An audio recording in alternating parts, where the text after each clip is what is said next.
This is the Can Crushers Wrestling Podcast.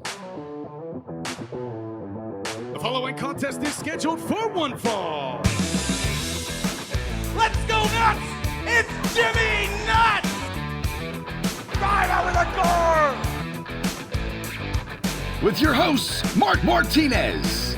Remember, just because you're trash doesn't mean you can't do great things. And the English Professor. It's called a garbage can, not a garbage cannot. Hey, this is former WWE superstar Duke, the Dumpster Drosy, and you are listening to the Can Crushers Podcast. Ladies and gentlemen, boys and girls, this is going to be a shit show because that's how the night is going. We have somebody eating pizza with a fork. We have somebody who's delayed the taping of this for 47 and a half minutes.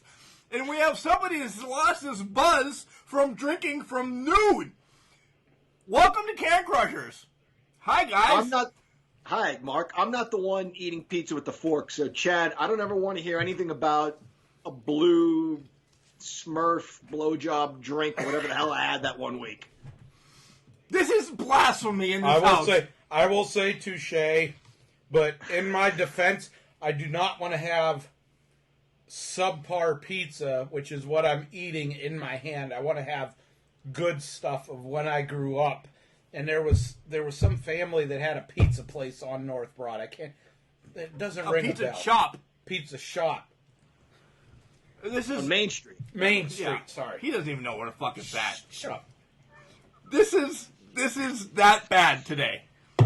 If you're just joining us for the first time on Can Crushers, God forbid. Give us a second chance. Yeah, because wrestling is not on the topic tonight. We'll get there, but Well, very quickly, do you want to explain why I delayed us? You legit delayed us long enough that Chad ordered a pizza for the studio. So go ahead. Yeah. Go ahead, Chad. We were in coordination there. John's like, hey, we need some time. I need a few minutes here. I'll order a pizza. I would have drank more at the graduation party to come and look at you jackasses that I was at. It was free. I have to pay for it here. We might want to talk about wrestling before we get to like 45 minutes. No, let's explain very quickly John's horrible technology skills. Well, usually we do this sort of thing. Mark Skypes me, so it's just on a phone. My wife bought this really nice microphone. She's like, I think it'll work great for your show. And I tried it once, and Mark's like, you sound great. Let's figure this out. It plugs right into my phone, no problem. It's just that Mark rambles on for hours on end, and by that point, my phone's dead. So I either drop the call because my phone dies, or I have to unplug the microphone so I can plug my phone back in. So my wife said, well, let's see if we can get on the Google Chromebook, which we could. This is on me all of a sudden? Yes.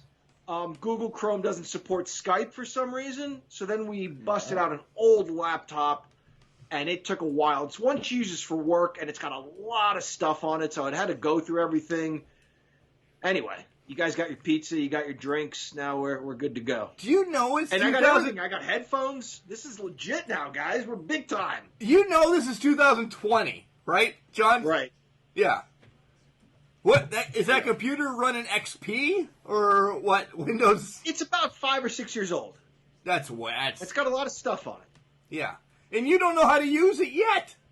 Because prior to the show, all right, if you're going to throw me under the bus, prior to the show, a communications manager, as I was at the University of Pitt Bradford, because I love your wife, you are not on the same I don't know what the hell I'm trying to say for a minute, saved you.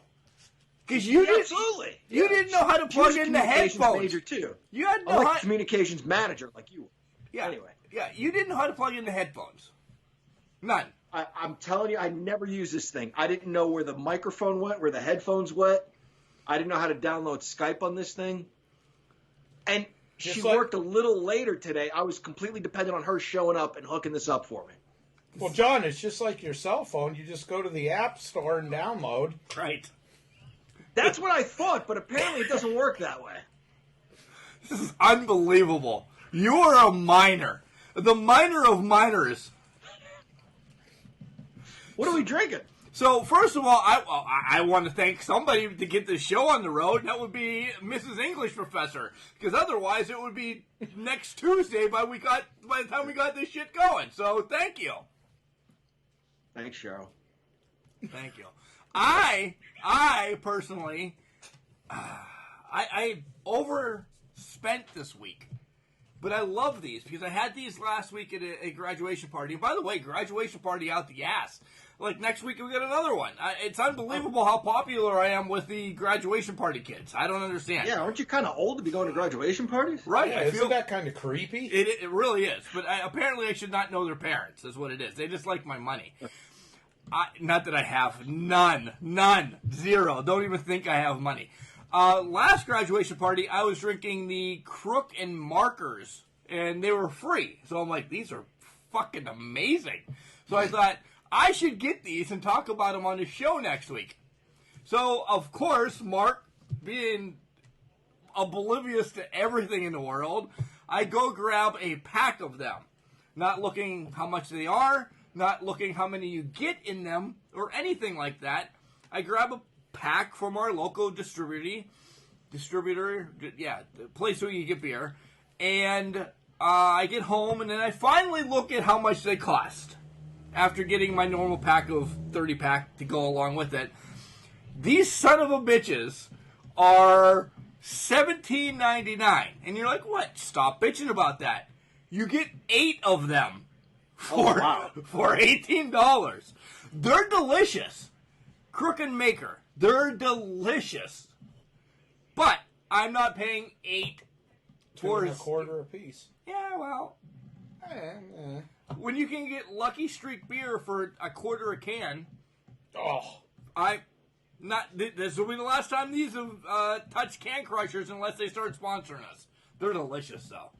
Chad. Hey, get what you pay for. What's Chad having? Chad bought his own this week, and I'm impressed. Bud Light seltzers. I just decided yesterday I want 2 cases. So I went down and got 2 cases. There is about 1 case left. Actually, less than 1 case now. Yeah. He made it to the studio about 20 minutes before I got to the studio and started drinking with my son. So, yeah, that's the way tonight's going. With Ethan? Well, Ethan was not drinking. Oh, okay. Yeah, I make it sound like he had that hard cola going, that Pepsi on ice. Pepsi on ice or Pepsi on the rocks. Dr. Peppers. What do you don't know what I'm drinking? I was just going to ask there, fancy boy. What do you got tonight? This is going to blow your mind. No, it's not. Do you not. remember? No, it's not. Oh, no, it is. Do you remember that Honduran espresso I had a couple of weeks ago or 3 weeks ago or whatever? I took that Honduran espresso and made it in a drip coffee pot. Whoo! And you added... Isn't that crazy? And you added, like, wild turkey or something to it? No, I did not. No. Black coffee. Oh. So you want to be up until the wee hours of the morning? It didn't used to affect me, but it does now in my old age. It does keep me up. Touche. I know it does. And transparency, because last week after we recorded the show, you sent me the breakdown of the show at like 2:35 in the morning. Yeah. I'm like, I didn't get it. I was passed out. But when I woke up the next morning, I got a text from the English professor saying it came in at like 2:35 in the morning, the breakdown of the show. I'm like, what? He doesn't play video games like I do. He has a life. Why is he up at 2:35 in the morning? It was like Jerry from Tom and Jerry after he had a lot of coffee and he spent the whole night with his eyes really wide just staring at the ceiling. That's all I did. I just stared at the walls. I couldn't go to sleep. Video games. I'll break this down real quick. I took Friday off, and I was on a major video game binge. I actually came home early Thursday as well. This burying vacation hours whenever I can. Thursday I came home at noon. I played video games until 2 a.m. I played with my wife, video games wise. That's about it. I play with my wife. Video games wise, I played with my wife until about 10, and we killed some pretty cool stuff on the hunting game. She went to bed, and then I legit talked to these guys from, like, I said Guam, being a dick, but, like, from, like, Nova Scotia in Canada, that I was playing, like, a multiplayer. I just could not go to bed because I'm like, holy shit, it's 2 o'clock. I have nothing to do tomorrow, but I shouldn't play until Saturday morning. And I get into those moods that I'm like, I'm just going. But, yeah, you guys are right. We've talked too long about our lives. Yeah. AEW right off the bat, I have no idea where we're going with this because we're really late. Not that the viewers or listeners give two shits about our lives, but let's start with AEW. Apparently he has. No, because we're covering. I don't know if the listeners know we're covering an ECW card from back in the day, one that you attended. And you could see. No, I didn't say I hated it. We talked about it. We'll get there, though, because I have so much. Right. I don't know if the listeners are aware that we're covering that today. We are. They are now. They are. Okay. If they follow the Facebook page, my God, this is next week's is going to be a train wreck because we have some family coming over that'll probably be on the show with us. He's been on the show before, IRS. But nice. I don't know where this is going to go next week, but this week is not supposed to be this is rambly, but it is. So, all right, AEW. Go ahead, boss. Boss, all of a sudden, boss, like I'm getting millions of dollars, like I'm Crime Time or something like that. I don't know. All right. Orange Cassidy and the Best Friends and Jurassic Express take on the Inner Circle. Let me tell you, there was way too many people in this match. And next week, I'm really going to be pissed because there's double the amount of people in this match. 12-man tag. That's you don't next see week. That every day. That's next week. This week it's 10. By the way, let me just tell you, we've changed the studio around. We have to pause on this. All of a sudden, I'm on the desk chair, and Chad is now still eating fucking pizza with a fork on the Barca Lounger. He is just so in the way of my legs right now underneath the desk. Well, why didn't you fucking tell me? But he's comfortable, so I won't say anything. That's nice. That's nice of you. You're a good host. Don't put it down because it hurts me. Well, then move your fucking feet. See? It's the whole chair that's in my way. And now your fat is on the table. All right. There you go. The referee was allowing anything and everything, and the announcers tried to cover way too much for this. Just call this an Extreme Rules, and Chad's now ripping down my house. Just call this an Extreme Rules 10-man match, because that's what really it was. I didn't like it. I didn't either. We talked about this, Mark. We were texting. It's chaotic. It's just, there's too much going on. It's like the later show. You get a Texas tour. Exactly. Just way too much going on, distracting, chaotic. Later in the show, we get a tornado tag team match, but it doesn't stand out as special because all the tag team matches are chaos. Everybody's in the ring all the time. I'm just tired of this. Well, the referee's going to let this go a little bit. I don't know. I didn't like it at all. Way too much going on. We've talked about, we covered at some point a little bit of WrestleMania 13. I listed the Road Warriors and Ahmed Johnson against the Nation of Domination as one of my favorite no DQ matches. That was something special. That was something different. There was action all over the place. Once in a while, it's special. All the time, it just becomes hard to follow. Almost every tag team match in AEW is just chaos. There was one good thing about this match, and not one of the participants were involved in it. It was Taz on commentary, and when Luchasaurus got his mask halfway knocked off the one time, Tony said something smart aleck about it, and Taz's something about last time he seen a spitting lizard like that was on his wedding night. Oh my God, I didn't even remember that. That was, you gotta go back to that. That was the best thing about this match. That made going through, watching all this crap with this match, and well worth it. Just those 5 seconds. Best line I've ever heard. Real question for you guys. Real question. You both watched it at one point, because I did. Do you remember who was legal or who wasn't legal? You know, I swear it's funny you should ask that. I was just thinking that. No. I don't know who was legal at any which point. I have no idea. I don't care. The Taz comment and Marco's stunt getting the shit slapped out of him, I was good with. That's all I remember. Next note, all right. Next note I have about AEW, John, and I know I text you this. I don't care that they had their COVID tests. I don't need to see the wristbands. I don't need to know that JR had a great temperature. I am over this now. I really am. I'm over this. You're supposed to be 2 hours of getting me away from this bullshit. Stop. All right. If this is your knock on WWE, there's so many more better ways that you can knock WWE. Don't bring the COVID that, oh, great, you got a fucking wristband on. I have a wristband on right now, too, saying Chad's allowed into my house. That's it. That's all it is. It's a crack on WWE because Vince has his panties in a wad, and if anybody says COVID, they get sent to Siberia for 20 to 30 years or something. That's all it is a knock on WWE.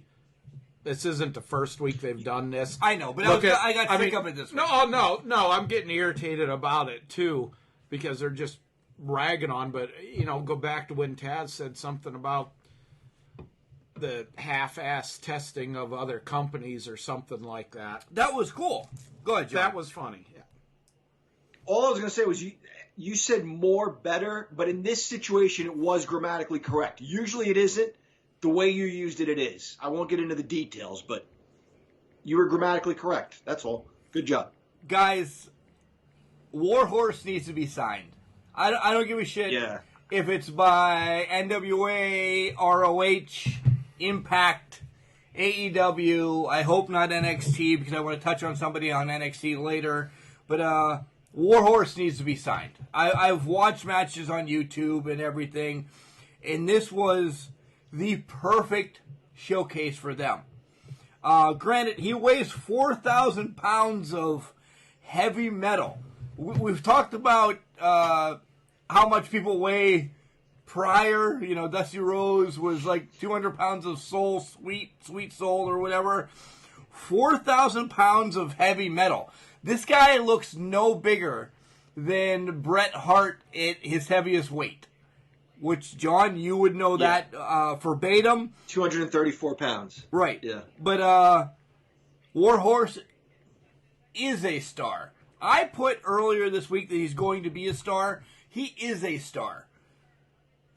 Great match. I loved it. I really did. I love that Zack Ryder, Matt Cordera came out afterwards and everything. My thoughts right now before I give it to you guys. Cody needs to drop this to an indie star to make this title something. He's made it something already. It's great. But I want this title to mean more for indie stars because I will speak for myself right now. I'll let you guys talk in a minute. Indie stars are not getting a lot of love right now. And if it would be, I'm going to throw out people that I know. Jax Dane. Jack Pollock, Warhorse, people like that to get bigger and better opportunities. This is what this title in AEW means. Cody doesn't need this anymore. He's gave the prestige to it. He doesn't need this anymore. Get it off of yourself. Go ahead, Mark. I just went. You mean John? Or John, sorry. It's all right. Warhorse at first struck me as like poor man's Ultimate Warrior, to be perfectly honest with you. The look. He had about half the muscle mass of the Ultimate Warrior, and then when the bell rang, 10 times the in-ring talent. This was a really good match.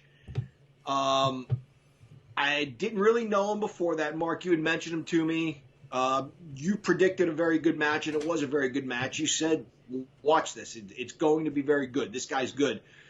AEW's got their ear to the ground. They really do. This guy's been, I guess, sort of a bit of an internet sensation. People are really going to bat for him on social media, asking a company to give him a shot. And it's pretty cool of AEW to bring him in and give him a title shot. You're right, Mark. This was the perfect match for him. This was the perfect guy to bring in for something like this.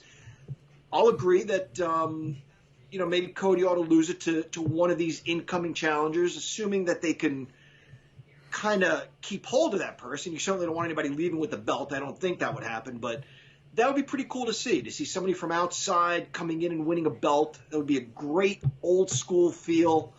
And on a related story, they keep teasing a Cody turn. He kind of took this kid lightly, and there was a point where instead of doing an offensive move, I think he slapped him or patted him on the face or something like that. It was pissing off Arn Anderson. I hope they don't go that route. AEW has some great bad guys. I think they have enough of them. I don't think Cody needs to turn, and I hope he doesn't. Yeah, I don't think Cody needs to turn either right now, not in this situation. Maybe keep doing these teasers a little bit in that, but it doesn't feel right now. There's got to be something. Maybe Arn gets sick and tired of some bullshit, and some independent guy comes in and Arn just fucks Cody over, for lack of a better way of putting it. I don't know. I don't know where they're quite going, and maybe that's a good thing. They have us guessing versus cookie cutter storylines. As far as the match, great match. The guy reminded me, looks wise, of a slimmed down Renegade. I did not think the Warrior. I thought of the Renegade. His height in that, and I was like, what the hell? Not another. And then I was like, oh, wait a minute, this is Warhorse. I've heard about him. Yeah, he's in Retromania, the video game. That was the first thing that I heard about him, was him being in Retromania, and then, like Mark said, the following on Facebook and any of the reputable wrestling websites, there's been stuff about him. So AEW's given these people a chance, and this is a good thing for them. I think it's a hell of a step above WWE, because WWE won't do this shit. No. So they're A, losing out, unless B, they want to fork out 6 figures plus to keep somebody away from AEW. And I think that's going to hurt them right now. And people are going to say that Matt Cordera, Zack Ryder, was a story of this match. It was great. It's great to see him in AEW. He is somebody that I question, is he going to stay in AEW more? Like, I would picture Warhorse staying in AEW more than Cordera. Cordera's got a name. He can go to ROH and make money for himself. NWA pops back up, and I'm losing hope. Billy Corgan, Nick Aldis, guys, I really am losing hope on you. I really am. And I'm the one that's been tugging your fucking flag as long as I can. I'm losing hope. Cordera can go anywhere. Does he need AEW? He doesn't. AEW needs him, though, because he's a big name.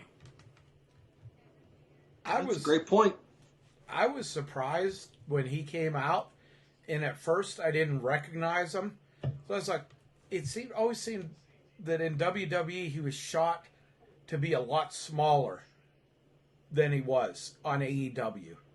It just seemed, he looked thick. I was like, holy shit! And I was like, who the hell's that? And then I had to see his face. If you've watched some of some of the websites this week, Aldis and Corrigan and Cody Rhodes have been, all of them addressed working with each other, as in working with AEW or whatever. I'm telling you, it's good that when this shit comes back, the NWA is going to be working with AEW. Mainly, they're going to pull in Ring of Honor guys. You're going to get NWA Resurgence. You're going to have the tag titles that have the prestige, have the, the lineage, everything like that. And then you're going to have all these up and coming guys. I hope. And it's going to be it's going to be as close to the Territories version that you can have nowadays, because you're going to have guys fighting not to be on AEW Dark. They're going to be fighting to be on AEW. They're going to be Dynamite. They're going to be fighting to be on TNA. I'm telling you guys, it's going to be a huge. It's not going to be a merger. It's not going to be a buyout. It's going to be every one of those companies have something that the other needs to make it complete. Whether it's finance, whether it's the wrestling strength, or whether it's the known titles and known names. They're all going to be working together. I hope you're right, because that sounds like a lot of fun. September 5th, I'd like to have everybody in the world come down to watch All Out. That's when All Out's going to be. They've pretty much solidified that. That's just me saying, okay. There's, Mark, I want to interrupt. Before we get away from NWA and AEW, there's something I want to bring up, and if I offend somebody, I apologize. But at this point, I don't care. He hasn't told me this.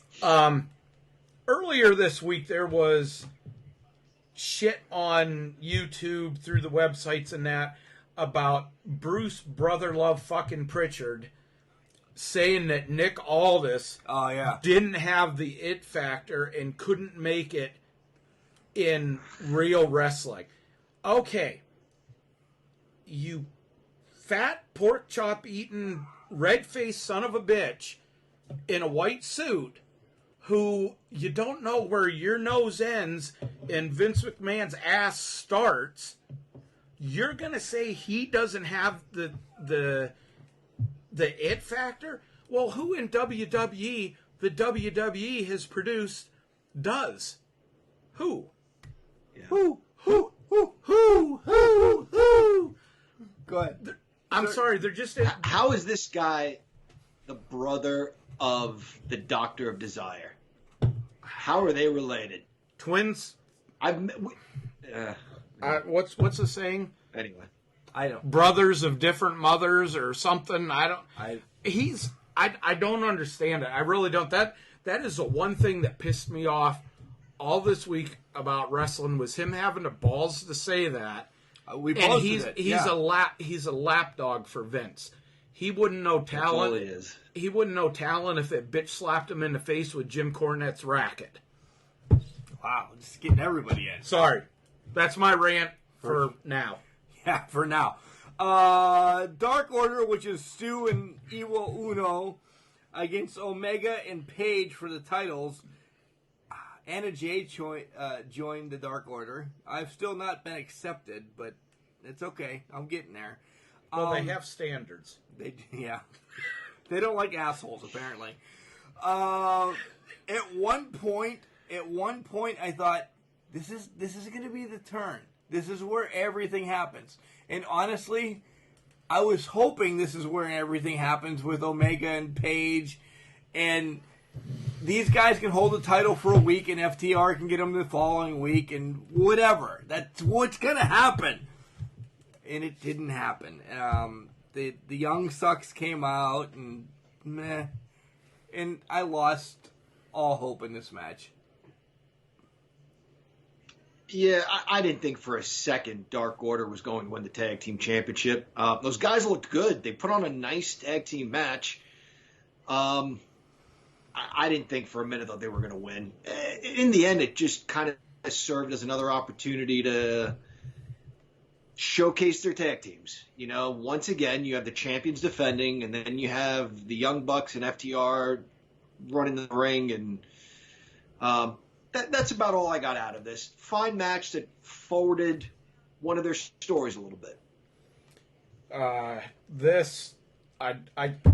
never thought the Dork Order was going to win the belts. What happens just when they're rate- what happens when they're sponsoring us or I'm a member? Well, then I'll dress in their garb every week for the podcast that nobody can see it. You know, whatever works. I can works. see it. That's all that matters. I can see it. If you come down in a suit, that'd be great. One time. But I didn't see them winning the title, and then this made sense at the end. You don't want the same old I get pissed off, I turn on my partner thing with Paige. I do. And what the hell's his name? Diarrhea, Omega, whatever the hell it is. Jesus. You don't want the same tired old storyline. So what are they going to do? They're going to have the Dork Order and Brody, whatever the hell. Sorry. Brody Lee. It's the Exalted one. Yeah, the salted one. You're going to have them interfere in a match with Omega and Page and cost Omega and Page the title. Then you're going to have Omega be like, you son of a bitch, if you wouldn't have screwed with them, wouldn't have pissed them off, we'd have the titles. That's where the turn's going to happen. As much I hate you that you're probably right. I think I see they just don't want to. AEW from day one has said they're not going to do things in the normal way. They're going to be different, and this is a perfect example. They're going to pull a tag team apart because one guy's he's a dick, but he's going to have a legitimate beef. You know, if you would have quit poking the Tiger, they wouldn't screw with us. You cost us a title. Tiger King? Not that Tiger King. Diamante looked great in the loss against Sheeta. Guys, watch Diamante. That's all I have to say. Diamante, we saw her at WrestleCade, and we should have spoke more of her since then. Yeah, I mean, the match quality, she looked great as you can. There's just something, and I said this to you at WrestleCade, and I'll say it every time we talk about her. There was just something watching her. Okay, she's a beautiful woman, but she just looked like she belonged. She's fluent. She's very fluent in her moves, in her language, and everything. She just looks like she has it all together. She's just waiting for that breakout moment. I think you guys meant fluid. Nevertheless, I will agree that she's very fluid. I loved her promo. That was a very impassioned promo when she was asked about pressure. Her name's Diamante, and she says that's something about the effect of how diamonds come to be or how they thrive is from pressure. And I'm sure there was pressure on her to perform, and she did. This may have been my second favorite match of the night. It's a toss-up between this and the Cody match. I still give it to the Cody War Horse match, but this was also very good. Next up, we find out that Cameron, or Ariana Grande, or whatever her real name is going to be Nyla Jack. No, just Nyla, not Nyla Jax. Nyla Rose? Right, yeah, that's what I mean about this whole thing. I'm getting there. See, I messed up on purpose. I was excited about, guys, if you don't know, Ariana was Cameron in WWE. I was excited about her return a little bit. I was more of a her fan than Naomi is of Funkadactyls. This isn't going to go well. I don't think it's going to go well at all. But I'm excited about the women's tag team tournament that's going to come up for AEW, and that's what they're pushing with this. And they're running that tag team tournament like you don't know who your partner is. It's kind of like that old NWA, WCW pay-per-view where they throw all the names into a hat and pick teams. But then that ended with all the winners going to a battle royal, I think, in those days. Right. But this is pretty interesting. You know, this will be fun to watch. I think it's going to be. They've already started with the randomness. Who's going to be on there? They're going to pull in some independent stars. This reminds me of. It was actually the first pay-per-view I ever attended. WCW Battle Bowl. You admit that? I admit that because that was the night after that I got to go out drinking with all the wrestlers at the hotel, and it was on Ric Flair's tab. We talk about my first. What? We talk about my first pay-per-view real soon. So, but yeah, John, I was in a service. I was at my first station in Fort Walton Beach, Florida, and they had the pay-per-view in Pensacola, which was about 45 minutes west of my location. I got tickets from the base. the Blue Wahoos play there. It's the minor league baseball team, by the way. I know that, actually, because of you. Yeah, I know. And but we went to the wrestling, and it was awesome. Everybody, Road Warriors, Steamboat, Dustin Rhodes. Road Warriors are his favorite tag team. I mean, just everybody of that era was there. They were in good conditions. They weren't sliding. But it was afterwards, or I'm sorry, beforehand, over at the hotel waiting. It was just rainy weather, and Ric Flair and the British Bulldog come walking out. Hey, Rick, can we get a picture? He comes over, like 50 of us, took individual pictures with all of us, called the Bulldog over, God rest his soul, pictures with him. Dude he made the Road Warriors look small in those days in person. It was a good time. Rick said, what do you guys do? And I said, had a military shirt of mine on, told him I was military. He said, come on over to the hotel after the pay-per-view. I'm like thinking, what the hell? What do you have to what lose? The hell? But yeah, I was like, what do I have to lose? If he doesn't show, I leave.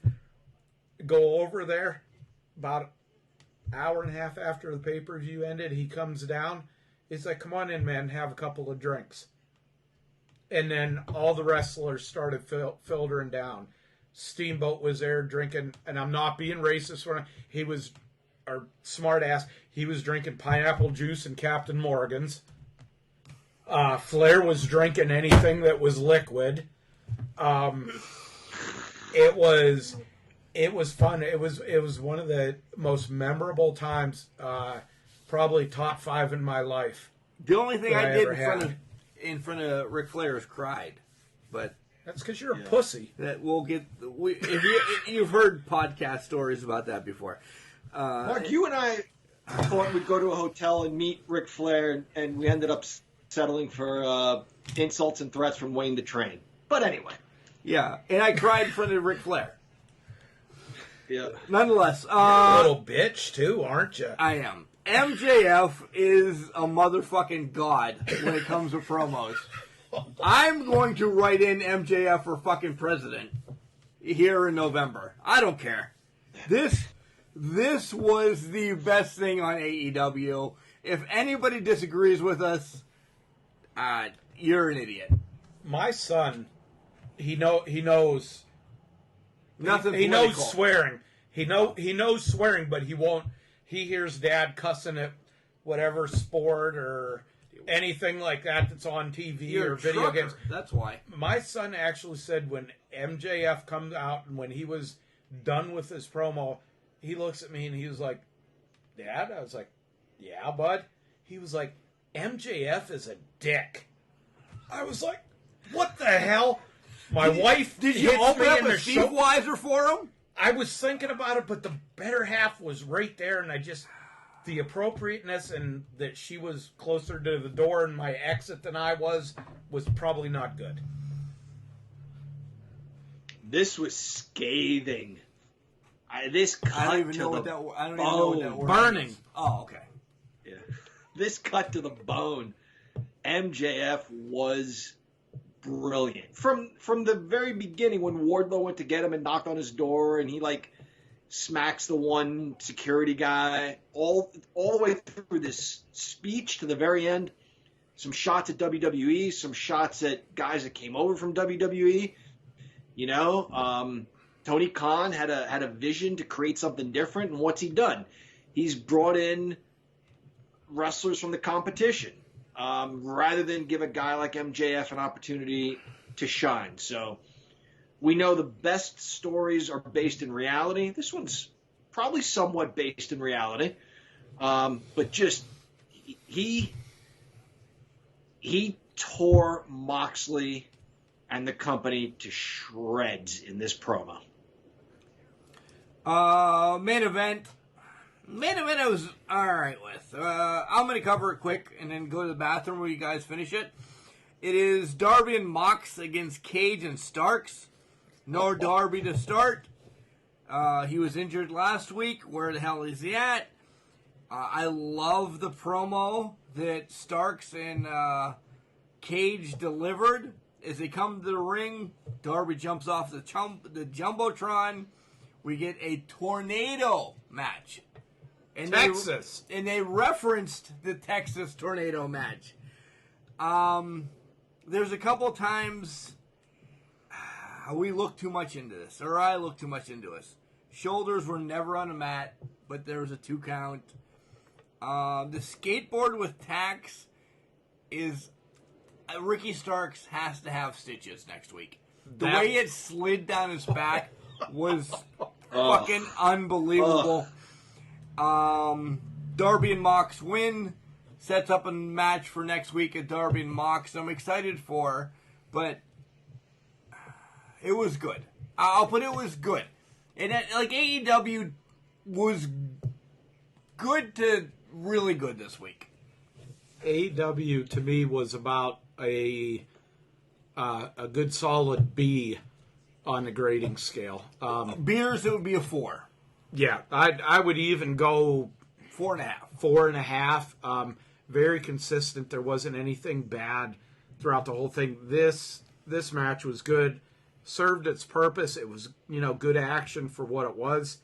I'm gonna call an upset, and I'm probably pissing in the wind on an electric post. Not I happening. would not be surprised if there was some kind of bullshit happen this week and Darby Allin beat Moxley for the title. Because You drank too much today. I know, but it would make sense for storyline purposes because Moxley's just been going through everybody. You're crazy. I would not be surprised. I know I'm nuts. I'm nuttier than a fucking fruitcake at Christmas. I will buy Crow next week. I will continue to Is say that next like week. 4 weeks? Yeah, whatever. I will buy Crow next week and eat it, take a picture, and talk about how miserable it is on air if it happens. You're on crack. I could see Cage interfering, moving the story along the line that way. No way in shit's name is Darby winning this title next week. John, are you part of the show? Hey, I get to shoot your fucking crow that you're gonna eat. Good luck. I'll never eat a crow then. And B, it's just not. It's a possibility. It could get away from Cage interferes and we're gonna have a 3-way because everything's disputed. To Cage helps him out or does something, or Taz helps him out and does something, and then it sets up Cage and Darby Allin. I'm just thinking, wishing. You're the one that eats pizza with a fork. Go ahead, John. Bitch. So they had Ricky Starks. They had the young kid, the new guy, take the big spot at the end with the skateboard and the thumbtacks. That was disturbing. It was sickening. fine match, very good match.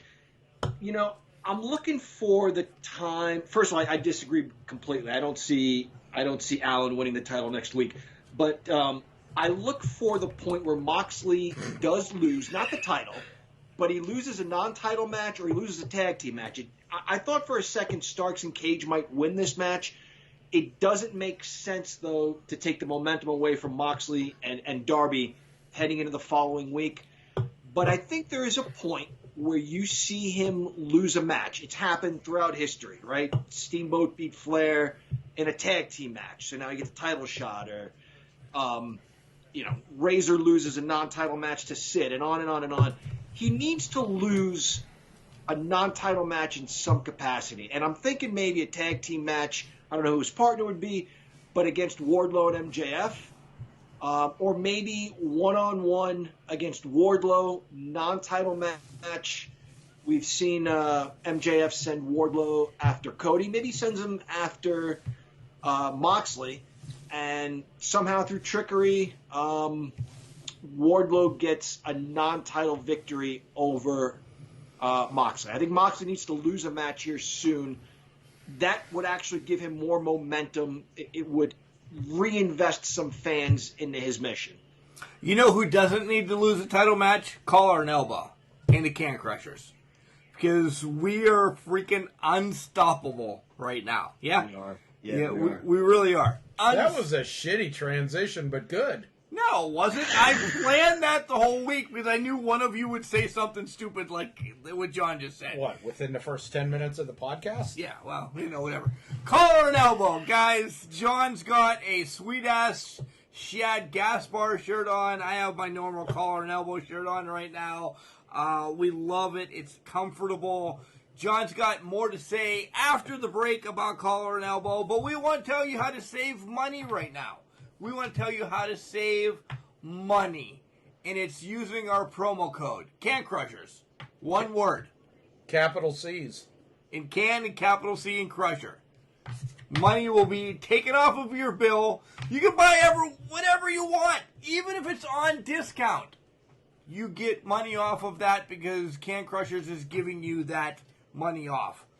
Can Crushers, all one word, capital C and Can, capital C and Crushers. And here's Al Snow to tell you more, and then we'll be back in a minute. Wrestling. A love and a passion we all share. I've started a wrestling brand. The wrestling brand. A brand founded on the aspects of wrestling. Two entities working together to create a product that connect emotionally for people everywhere. Collar and Elbow is the brand. Passion and love for wrestling is the drive. I am Al Snow, and this is Collar and Elbow, the wrestling brand.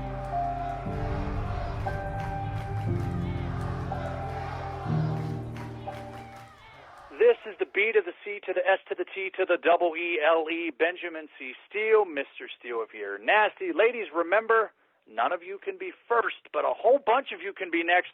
You're listening to the Can Crushers Wrestling Podcast, and if you're not, you are the worst part of society. If you are, share it with a friend, because as good as it is that you're listening, it's even better if more people listen. So do it. Welcome back to Can Crushers. It is I, the English professor from the Borough of Kings, speaking the English of the Queen. Mark Martinez is your host. We're joined by Chad the Guru. We just heard from Al Snow and Collar and Elbow. And Mark, just before we went to break, you mentioned that I was wearing my Brooklyn's Own Beast shirt. I love it. I love all my shirts. I got 4 new ones. I got the Life as a Work one. I talked about it last week. I got the Macho Man one. I was a little nervous because it had shown up that it was delivered. I got an email about it from Collar and Elbow. I got a notification from USPS about it, that it showed up Saturday at noon. I watched my mailman deliver my mail. It wasn't there.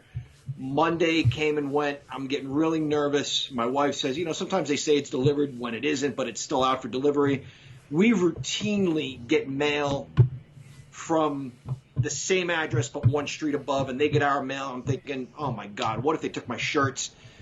Not that they would do that, but you know who they are, Mark? And I'm not making this up, the people that live there. Do you remember when I was Jinder Mahal for Halloween a few years ago? Oh my God! No fucking way! There's an Indian family that lives in the neighborhood. They hate you. My house. They hate you. They came to my house trick-or-treating, and they were looking at me like, "Oh my God!" You know, You can't make this shit up. This is amazing. I have my wife's leggings on my head that are supposed to be a turban, and guys, I really wasn't trying to be offensive. I was Jesse Ventura the year before that. I was just trying to be a wrestler. I had my son's toy belt, toy microphone. I'm like, they always get my mail, and I always get theirs. And I'm thinking, oh, this guy's a wrestling fan. Well, fuck him for dressing up like that guy. We're going to throw his shirts in the trash or whatever. So I thought for sure my shirts were gone. They showed up a few days late, but I did end up getting them. Chad tapped out for a minute. I listened to you, but Chad's legit tapped out. He didn't. I wasn't trying to hurt anybody's feelings. I really wasn't. I just was dressed up as a wrestler. And it wasn't one of those situations where my culture is not your Halloween costume. I did not intend for that to be the case. That's amazing. I didn't know they were like your back neighbors or whatever the hell you call them back then. Yep. What are we doing? So anyway. Where are we going? No. But I love the shirts. My wife loves the shirts. She commented today. Chad's not even putting I got it. Chad's not even putting his talked about- headsets back on. It's unbelievable. She talked about my arms, guys. My wife talked about my biceps in these shirts. They are, aside from comfortable, they are flattering shirts, guys. Let's talk about your. Wait a minute. As your wife is hooking up this computer setup for you, let's talk about her arms. She could put you. If you guys got into a fight, your ass would be done. And I'm not saying this because you're my brother, my best friend. I love you. She's toned and you are nowhere fucking close. That was like her and her arms were like, and versus John and his were like a gardener snake versus a fucking anaconda. Oh, by the way, you need to stop. pumped. What? Because somebody got beat up last Saturday and she's fucking pissed at you. What the hell did I do? Jeez. The whole snake situation. After this and we're drinking later, she's got issues with you. Who? Kelly or you? Or Kelly. I don't. Oh, she already bitched at me about Snake. Fuck that. I'm going to send her more shit. Okay. What are we doing? Where are we going in this segment? ECW. So, ECW, November to Remember, 1997. Mark, this was your choice, and it was important to you for at least a couple of reasons. It was. It was my first pay-per-view ever. So many more that we don't need to get in. You guys might know off air. You both might know. But it was kind of my comeback to wrestling after something happened. November 30th, 1997, Monaco, PA, up the road from Pittsburgh, in a roughly about 4,600 people. It was the largest card ever for an ECW event. Monaco, if you're looking at what the Golden Dome was, it was a smaller igloo that was in Pittsburgh. It was a carbon copy of the igloo. And John, you were at WrestleMania 1, right? I've never seen footage at WrestleMania 1. I have many times that I am on camera, WWE Network on camera, giving the triple threat to Shane Douglas, one of my favorite wrestlers of all time, supporting the Sandman, and I'm right by RVD's ass. In the way they shot the camera, I'm right by his ass. I'm legit on WWE Network. I have watched WrestleMania 1 numerous times. I think this is all a hoax anymore. I'm calling you out. I'm on. Mark. Damn, you're, that's fucked up. all right. You're talking about a mini igloo with 3,400 people versus Madison Square Garden. The largest ECW event at the time. Which was still probably a quarter of what you could fit into Madison Square Garden. 4,600+ people. I thought you were going to say 46 plus people. In this arena, still, ECW is no more. This is still number 6 on their all-time ranking. What the fuck is that? That was a This that was a Mickey's perfect toy. interruption there, Chad. Good job. That's now in the living that- room. This Mickey's toy. Oh, that makes sense. Anyway, I am there. They okay. can see me. You are. Yeah, you sent me proof. You sent me proof of RVD's ass, and there's your face. Right. All right. So I'm there. First match of the card, whatever the hell I'm trying to say. Tommy Rogers against Chris Candido, and it turns into some more. But for the first 15 minutes, this is a great wrestling match. It's a great wrestling match. I just think it went too long before what it turned out to be what it ended up being. But I liked the way that it ended. So I'll spoil it all. Lance Storm comes in, Jerry Lynn comes in. It ends up being a tag team. Nobody knows really what the hell's going on. That's ECW in a nutshell. But I like how the main fall came down to Candido pinning Tommy Rogers. The other two guys really didn't mean anything to the match. They were just added bonus. This was a true, besides nonsensical, and I know you're going to say, what the hell are you talking about? This was the true wrestling match of the card.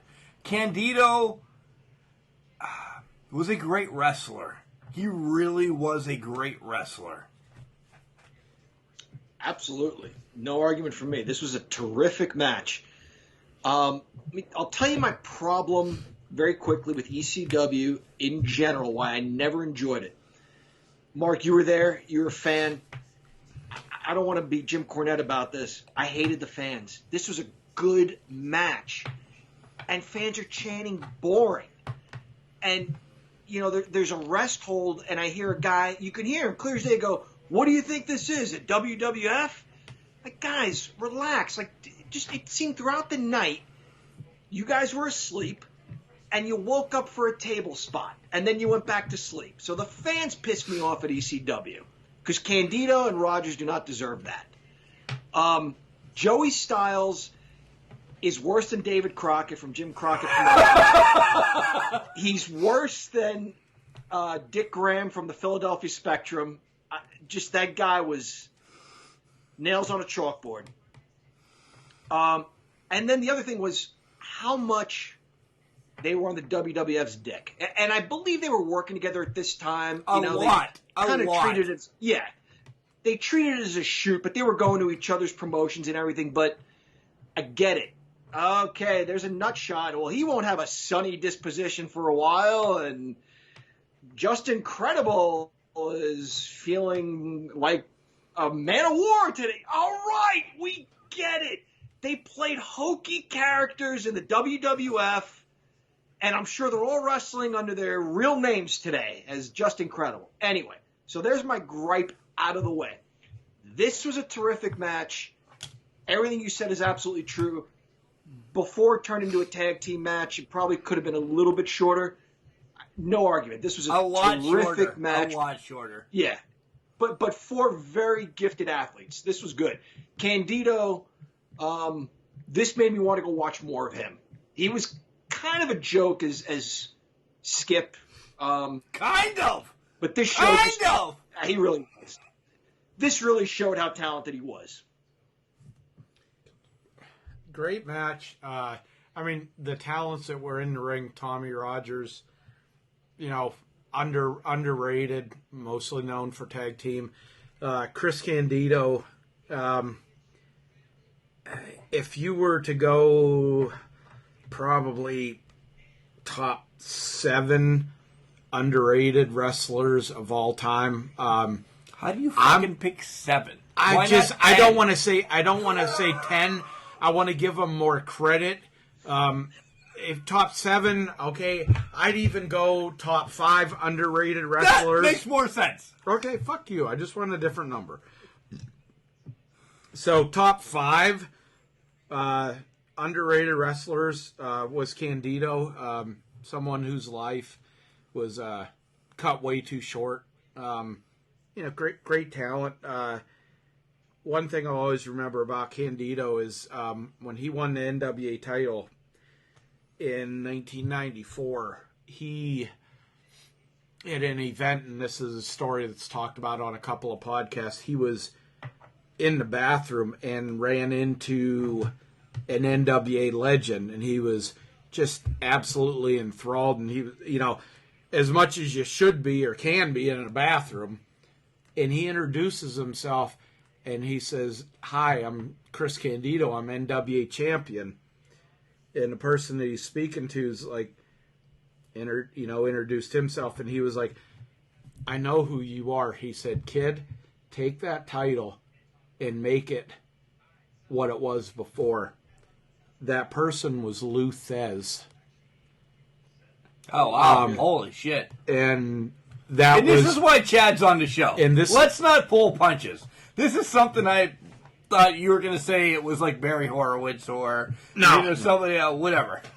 But they had a talk, and this was something that Candido used as throughout the years in his other matches and stuff like that, and his career for inspiration. Just different guy. Sorry, go off on a tangent on that one. But great match. Much better than anything you've seen in many years is an intro match. A little bit long, like you guys said, but still, it was still great. John, what you've passed out with my you're really pissed at me about the Barry Horowitz thing. Oh my God, I'm thinking Ricky Steamboat. Someone who held it not for a long time, but a great wrestler. I'm thinking he met Harley Race or something. No disrespect to Barry Horowitz, but that's not who's on my mind. But Lou Thez, that's incredible. Wow. Next matchup is Mikey Whipwreck against Justin Credible with Jason. The crowd, as usual, loved Mikey because he was the underdog. I was and you can ask John, I was a huge Justin Credible fan. Knockoff of X-Pac, knockoff of Stone Cold. I don't care. He was just a royal douchebag. Knockoff of Jock Strap. Yeah, it doesn't explain anything. I was a big douchebag all my life. I love this guy. Second match in a row, though, that somebody had to get involved. And even for ECW, back-to-back times of somebody getting involved, we're like, Mikey gets a big win with the whippersnapper off the top rope, which was like one of the first times he did that, which was pretty huge. They call it a big upset, but by this time, Mikey Whipwreck has been getting upsets from, my mom, your mom, everybody. He was beating everybody, but it was always an upset. It wasn't an upset anymore, but I was pissed because Justin Credible didn't get the win, but overall, even watching this, 20 years later or whatever, I'm like, this match didn't do anything for me. How'd you feel about the Aldo chants from the crowd going, Aldo? I hated it, to be honest with you, but having been there and being a big fan. Well, I wasn't a fan of Aldo Montoya. No, I know. I meant just incredible and having to listen to that chant. Well, ECW fans are assholes. You've already said that. There was a fucking reason. It was based out of Philadelphia. For fuck's sake, they threw snowballs at Santa Claus. I like one person out of Philadelphia, and it's Dan Hooven. That's it. Yeah, I'll agree. Okay, that's one good person. That's it. Mike Schmidt, but he didn't live there. But all right. Mikey Whipwreck, like you said at the time, Mark, the only thing that was beating more people than Mikey Whipwreck was the wife beater T-shirts that you can still buy these days. As far as just incredible, the one note, this was his first loss since his debut was to Mikey Whipwreck, and it was a lot of surprise. A lot of people were caught off guard, even though it was where it was in the card and everything like that. They're like, oh, holy shit. This was actually talked about. Paul Heyman, Taz have talked about it.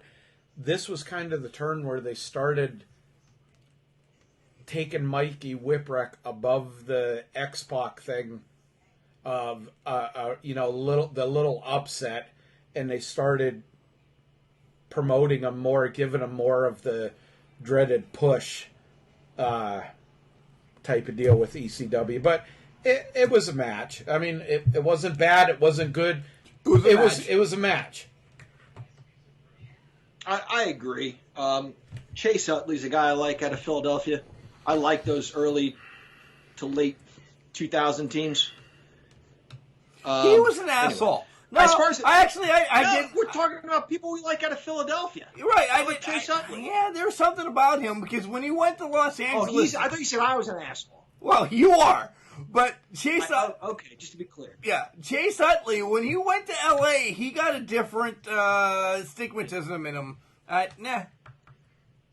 Okay. Go ahead. This was a good match. I so far, 2 matches in, I was pleasantly surprised. I just always wrote off ECW as blood and guts and gore. 2 fine wrestling matches to kick off the show.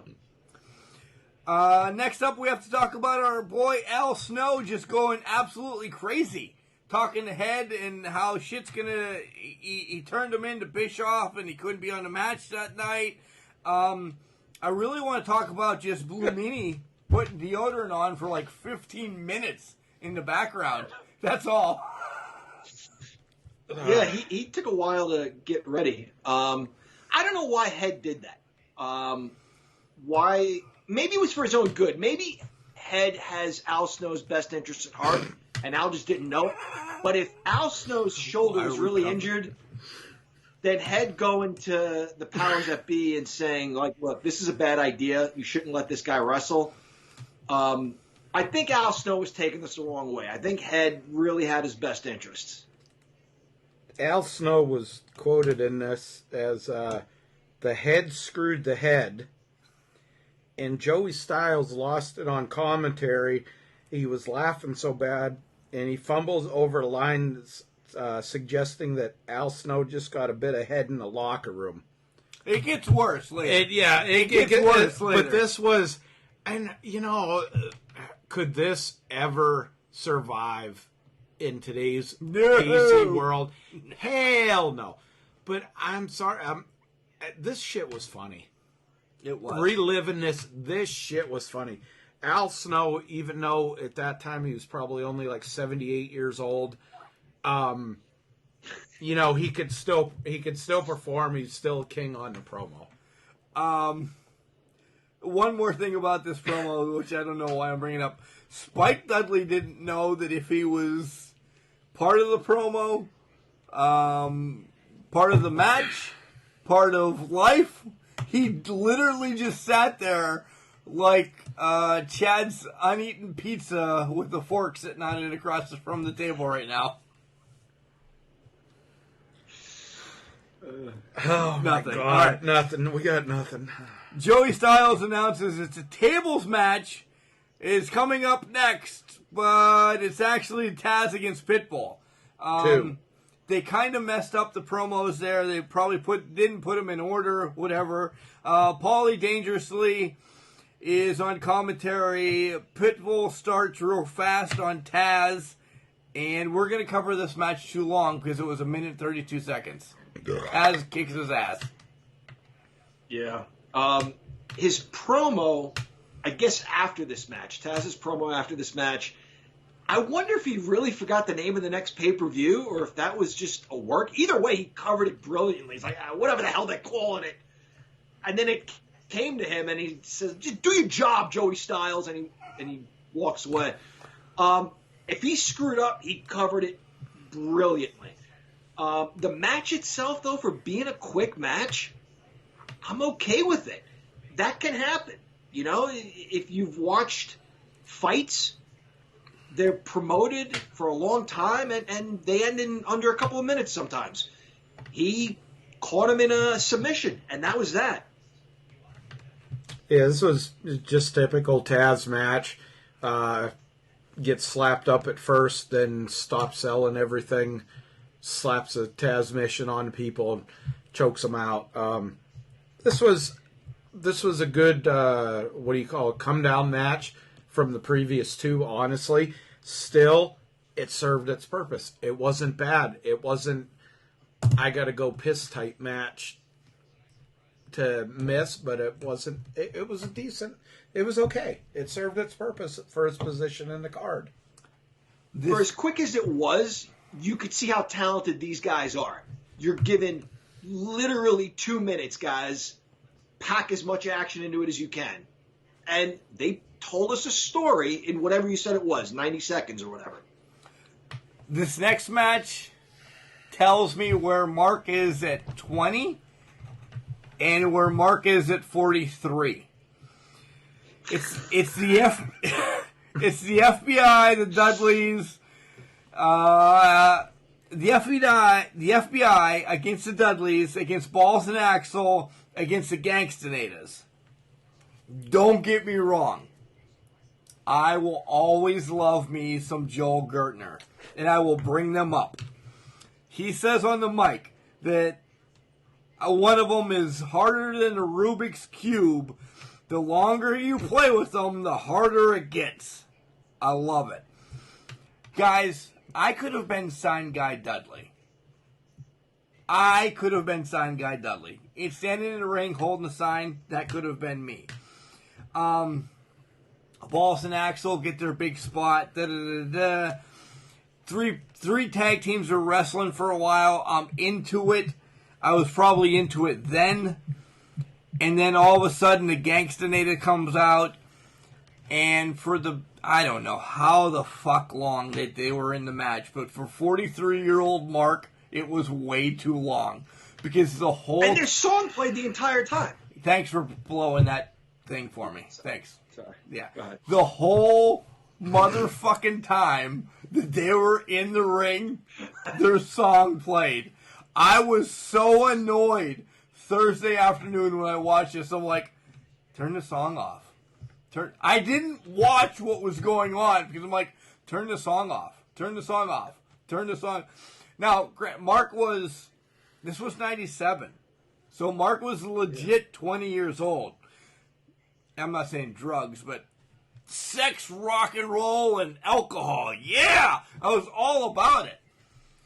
This just fucking playing for legit, I don't know. It felt like an hour. Turn the fucking song off. They're in the ring already. And the FBI wins. This was an ECW match. Kitchen sinks, bulldozers, tractor trailers, cheese graters. Nobody knows where the match is going. Yeah, FBI wins. This was a clusterfuck. Yeah. And I'm just gonna ask this, John. You might know this answer. Where are Italians from? I hate that word. Time out. If you ever mention it like that again, you were fucking banished from the show. Okay. Where is the Italian heritage derived from? It's okay. It's Italian. Yeah. Italian. Okay. Sorry. I'm sorry. All right. I'm a fucking Pollock. What do you expect? Yeah, exactly. As far as Southern Italians go, because there is a bit of a distinction between Northern and Southern Italians. If you get into the deep south of Italy, are Italians certainly. I'm sorry. Greece. No, go ahead. I'm sorry, John. You just answered my question right there. Italy. Okay. How the fuck? From Italy, yeah. Yeah, cultures are from all over. Yeah, Okay, Italy, yeah. How the flying fuck do you get full-blooded Italians? What? When two of them, Jesus Christ! one of them is from fucking Tennessee. Oh, I'm sorry. Both of them are from fucking Hendersonville, Tennessee. Anyway, that's... what made you watch the product, Mark? What made Tommy Rich and Tracy Smothers Italians? Listen. What did they? I'm not. I don't know why you are not upset about this. My grandmother would have smacked me in the face 6 times. If we're gonna say anything correct on this godforsaken fucking podcast, it's gonna be Italians in Italy. That's it. Until Chad mentions it correctly, we're putting this on pause. All right. Well, I thought we were going to get into like all right. Like my family is Italians, but by way of Greece and Syria. But if you go back far enough, how do you mention it? Yeah, Italy, Italians. Yeah. Okay. Bottom line they're not from fucking Tennessee. They're not from Tennessee. Okay, so that was just that was what I took out of the match. John's a full-blooded Italian from Pittsburgh. All of a sudden today. Where's his grandparents from? It doesn't care about... They're from Atlanta, Georgia. It doesn't care about his lineages right now. It's where he's living right now. That was the joke. He doesn't say from ways of Rome. It said the name was full-blooded Italians. Thank you. It was not... So, yeah, what made fucking Rich and Smothers Italian? I mean, they wore green and red. Did he go to an Italian restaurant that day? Italian, that's what I said. Did he go? I mean, what the hell? Anyway, that's all I took from that match. Okay. I thought this match was okay.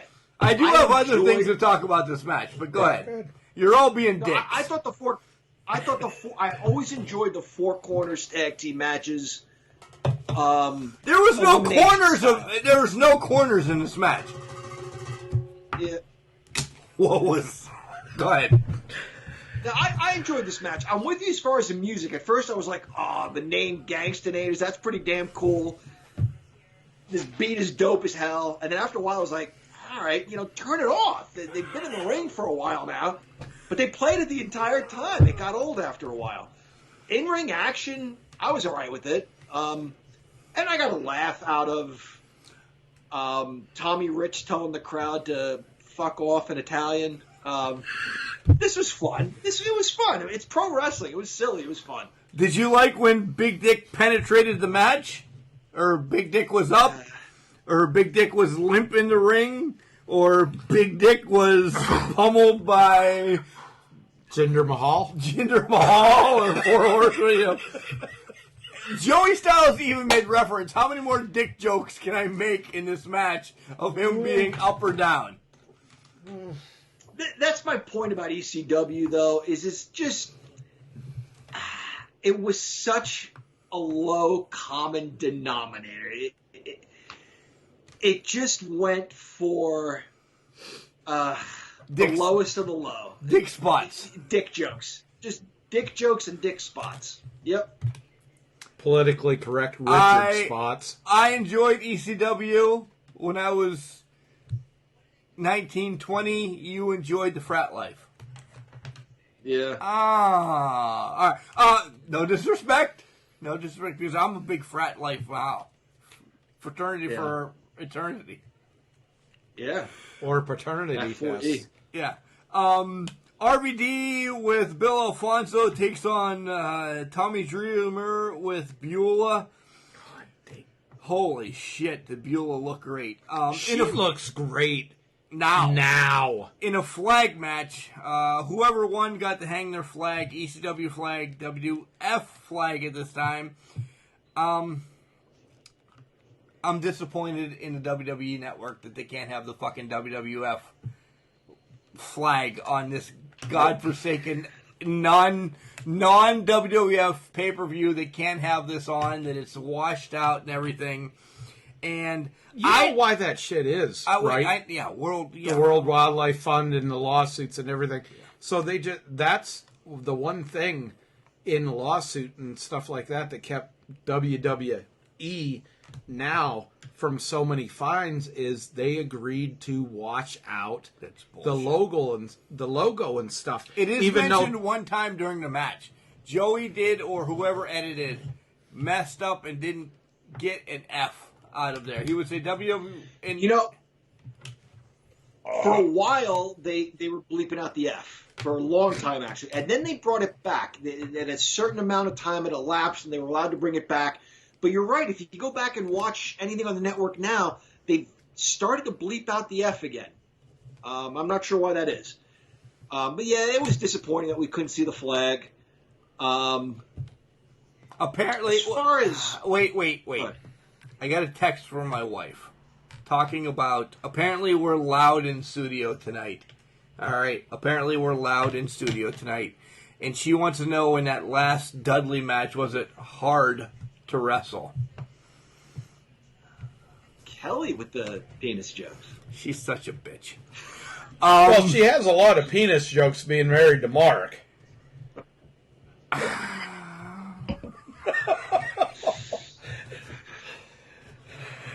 On that note, you know what? I don't remember. So Tommy Dreamer was injured.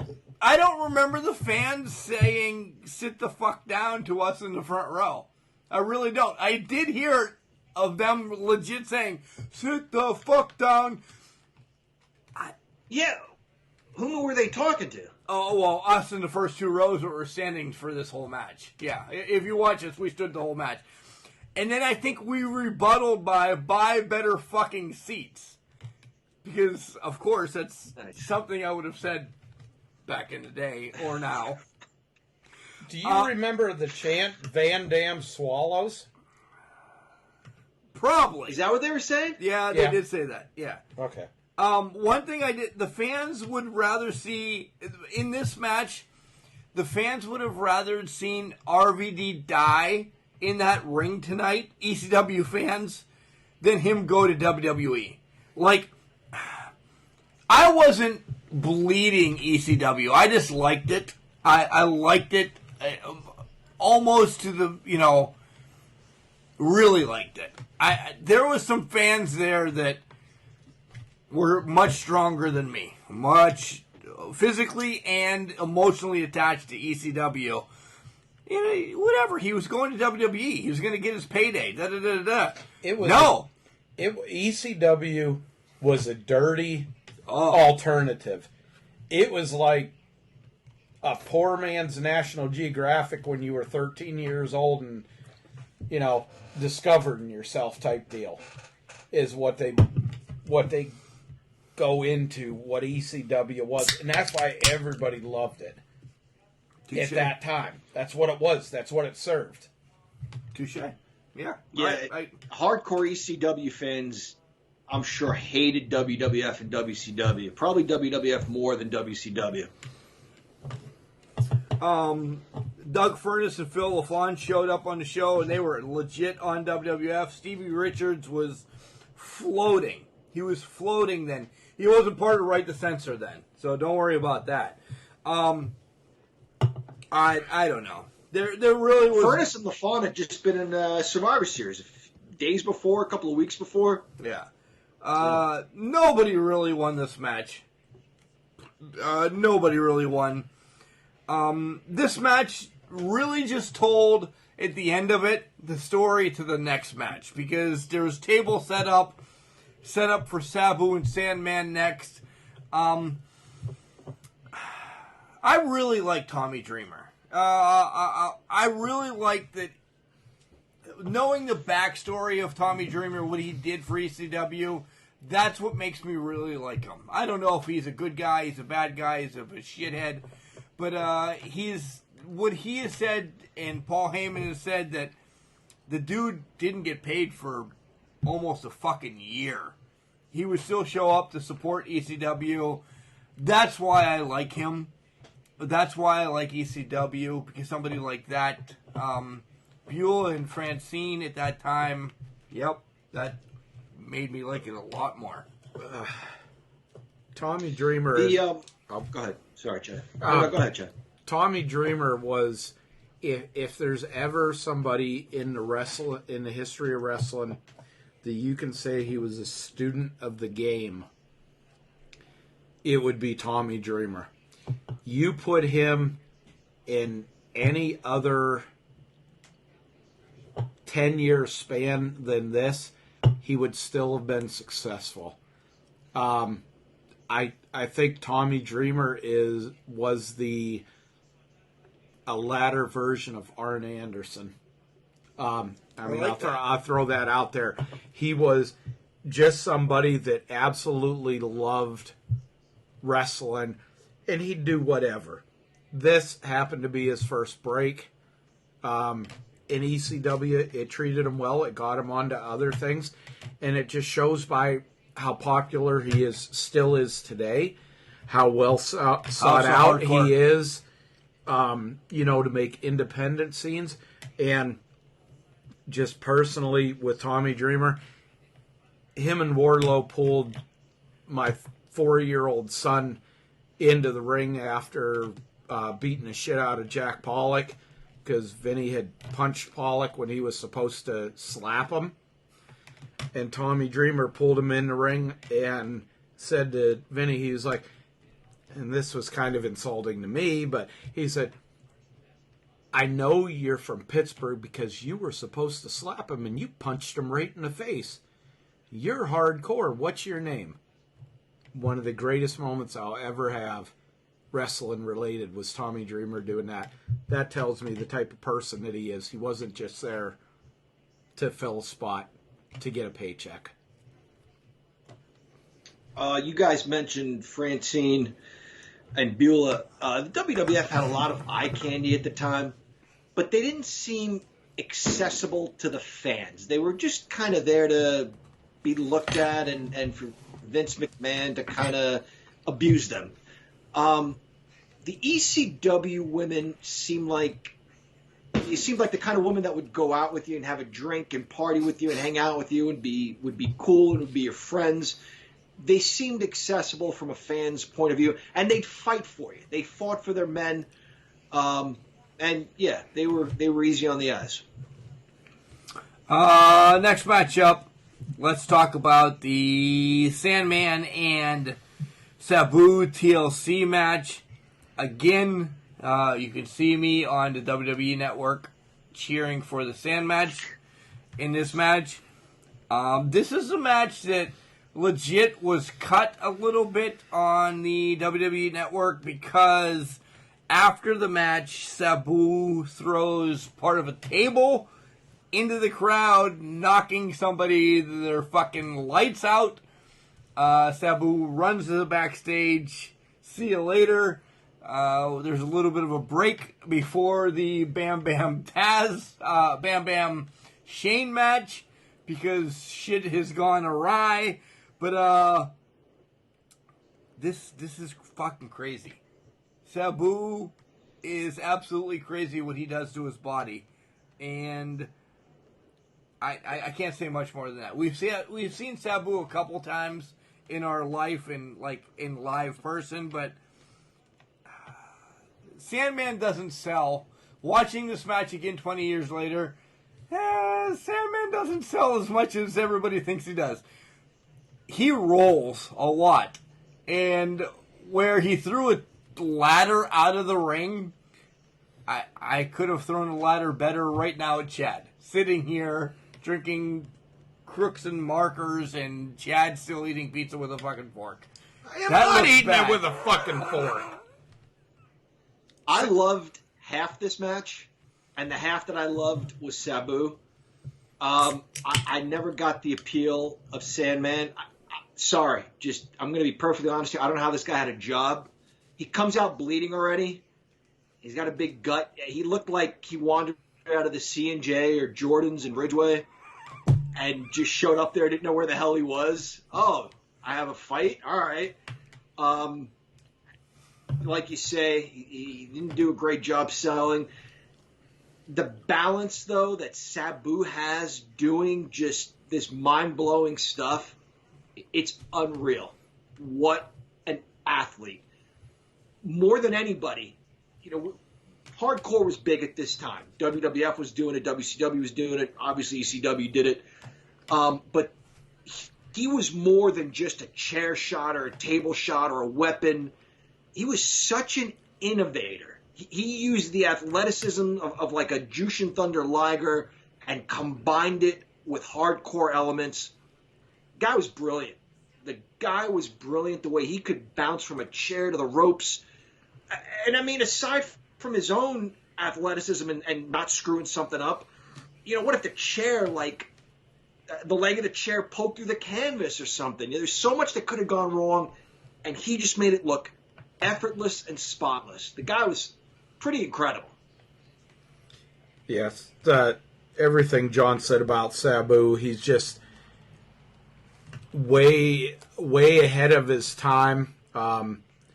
If he would have been in a different federation, I don't know that he would have ever gotten the exposure that he did for his athleticism.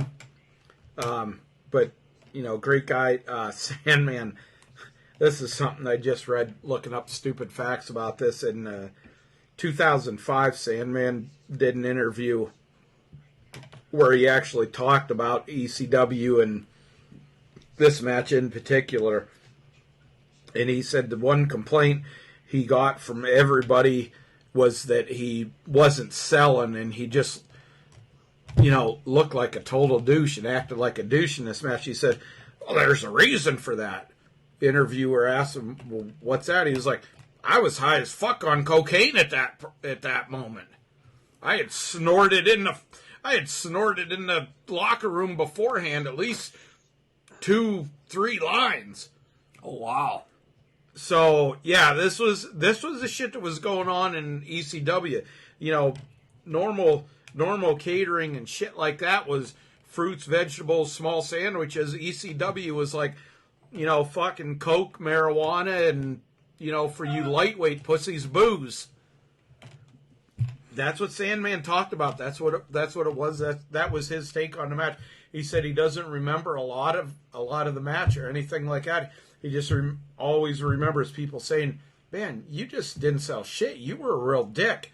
He was like, I don't remember. Next matchup is probably one of my favorites. Honestly, one of my favorites. I don't talk about a lot. Guys, I've been a Shane Douglas fan. Pretty much since I saw him as a young, 8, 9, 10-year-old at an AWA show ran by Dominic DiNucci in Indiana, Pennsylvania. One of Mick Foley's first show. The Moondogs were there. If I'll pull out... You had him on camcorder, right? It was on camcorder. You interviewed him on camcorder. That was amazing. I've seen that tape. It wasn't me. It was Todd Bobenreath has that. But I know, no, not pulling punches, I know there's a picture of that in, air quotes, baby books that my mom saved that I still haven't looked at since, September. I would like to find that picture and probably post it.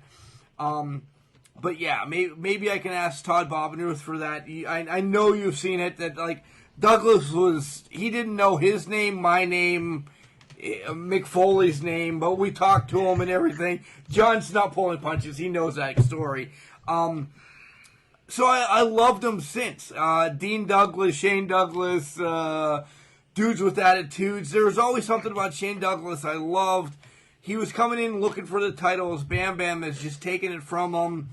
Francine was hurt, really barely walking on crutches. She had a hairline fracture to her pelvis. Yeah, that changes much later in the match. It's in his hometown of Monaco. Man, I was so Shane Douglas at this time. And then when he got the, I was going to say IWC, the ECW title back, you can see me on the WWE Network going nuts again, John. Nuts again. If I'm understanding, is it like 2 hours and 28 minutes? I'm just saying if you're looking for it. I will look for it. according to the commentary, if I'm understanding correctly, Mark, Shane Douglas was actually the heel in this match, and Bam Bam was the good guy, right? But because it was in the Pittsburgh area, they hated Bam Bam, and everybody was a Shane Douglas fan for the most part. Yep. Yeah. This was very good. This was so good. When you reached out to me to ask if I had watched this yet and what I thought of it, and I said I liked a lot of it. I am one, however, for order and sense. And I loved what Francine was doing.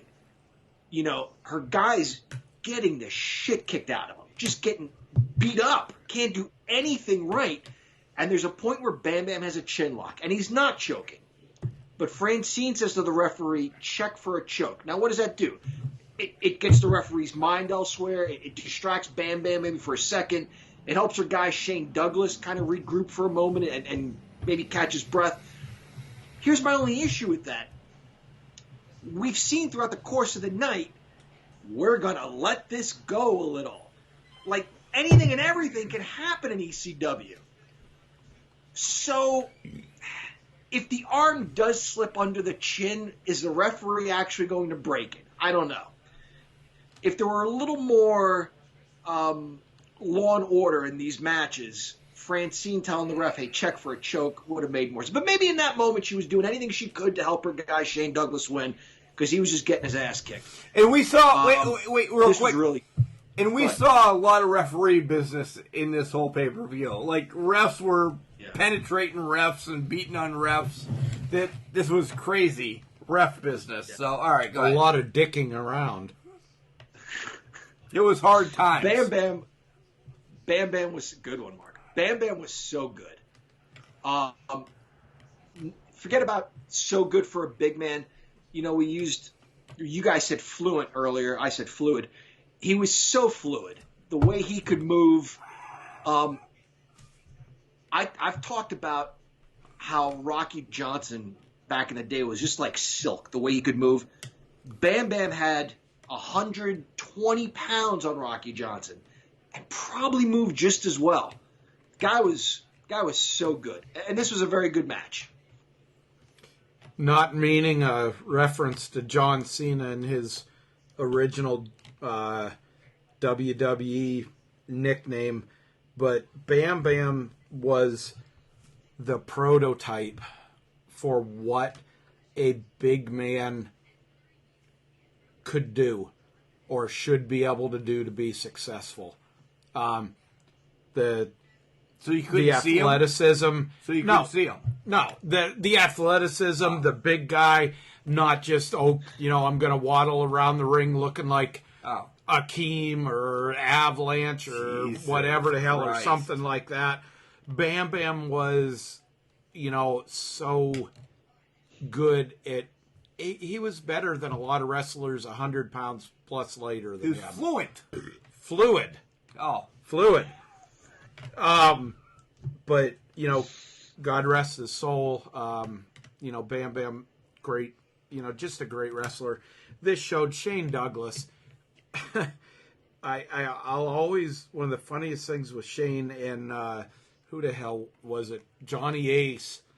Really? I'll ever remember the dynamic dudes was the fact that their first match coming down to the ring, Johnny Ace walks down holding their skateboard, and Shane Douglas is actually on the skateboard going down to the ring. Shane says to him after the match, "You fucking idiot, you don't even know how to read or how to ride a skateboard." Just one of the funniest things I remember about Shane Douglas. Another great guy. You met him now at Imagine Wrestling. Yeah, just still at the top. I want to say the top of his game for as much as he's active. Promos. Another one of these guys, student of the game. He loved wrestling, and he did what he did. He's often said the best time he had in wrestling, people will think, the NWA title reign with Ricky Steamboat and everything. He said ECW was some of the best times he ever had in wrestling because he could just be a dick. But And that's when he probably was, why I like him. but why he We're when he both was assholes. when he was in Pennsylvania, whether it was fucking Pittsburgh, Philadelphia, Erie, Johnstown, wherever, he was always loved, and he said he never got that anywhere else that he was. When he was in ECW, he could come home, he could have fucking kicked the dog, slapped the kid, and thrown the wife out of the house, and he still would have been fucking cheered in Pennsylvania. I do that every weekend. You know? Is that, Chad, you can answer this. Is that who Jim Cornette betrayed? Was he one of the dynamic dudes? Yeah. Yeah. Okay, so that was his, you just mentioned his partner's name earlier, the flag bearer. Johnny Ace. Johnny Ace. That was that. Laurinaitis, I yeah. thought- John Laurinaitis. When Cornette was managing both teams, the Midnight Express, and then out of nowhere he turned on the dudes. Yeah, that was awesome. That was incredible. One of the weirdest times in Cornette's, fucking career he talks about. He said even then, Shane Douglas, such a talent, and Johnny Ace was content with being Animal of the Road Warrior's brother and milking that, till that udder went dry, was how he talked about it. You know what I'm disappointed about? You know what I'm really disappointed about? And we'll get to grading this after a minute. Uh-oh. I'm going to cry for a minute. Probably. Chad just brought up how he would, in Pennsylvania, beat his wife, disown his kid, I did kick not his say dog. beat his wife. I said kick his dog, slap his kid, and kick his wife out. Whatever. Okay. I said that's an everyday weekend for me, and neither one of you acknowledged that. So, I'm upset That's about because if Kelly's listening to this or can hear our loud mouths, you saying that, she will come down and bitch slap you You're right. next week. You're right. Touche. What do we give this on beers? I want you guys to go first, and I'll go last. I will say I was pleasantly surprised. I'm still not an ECW fan. I would give it 4 beers. I thought it was that good. I would give it 4 beers. Yeah. Kelly says, holy fuck, I'm getting graded all week. I can hear you. The TV is on mute, you son of a bitch. Aha. Fucker.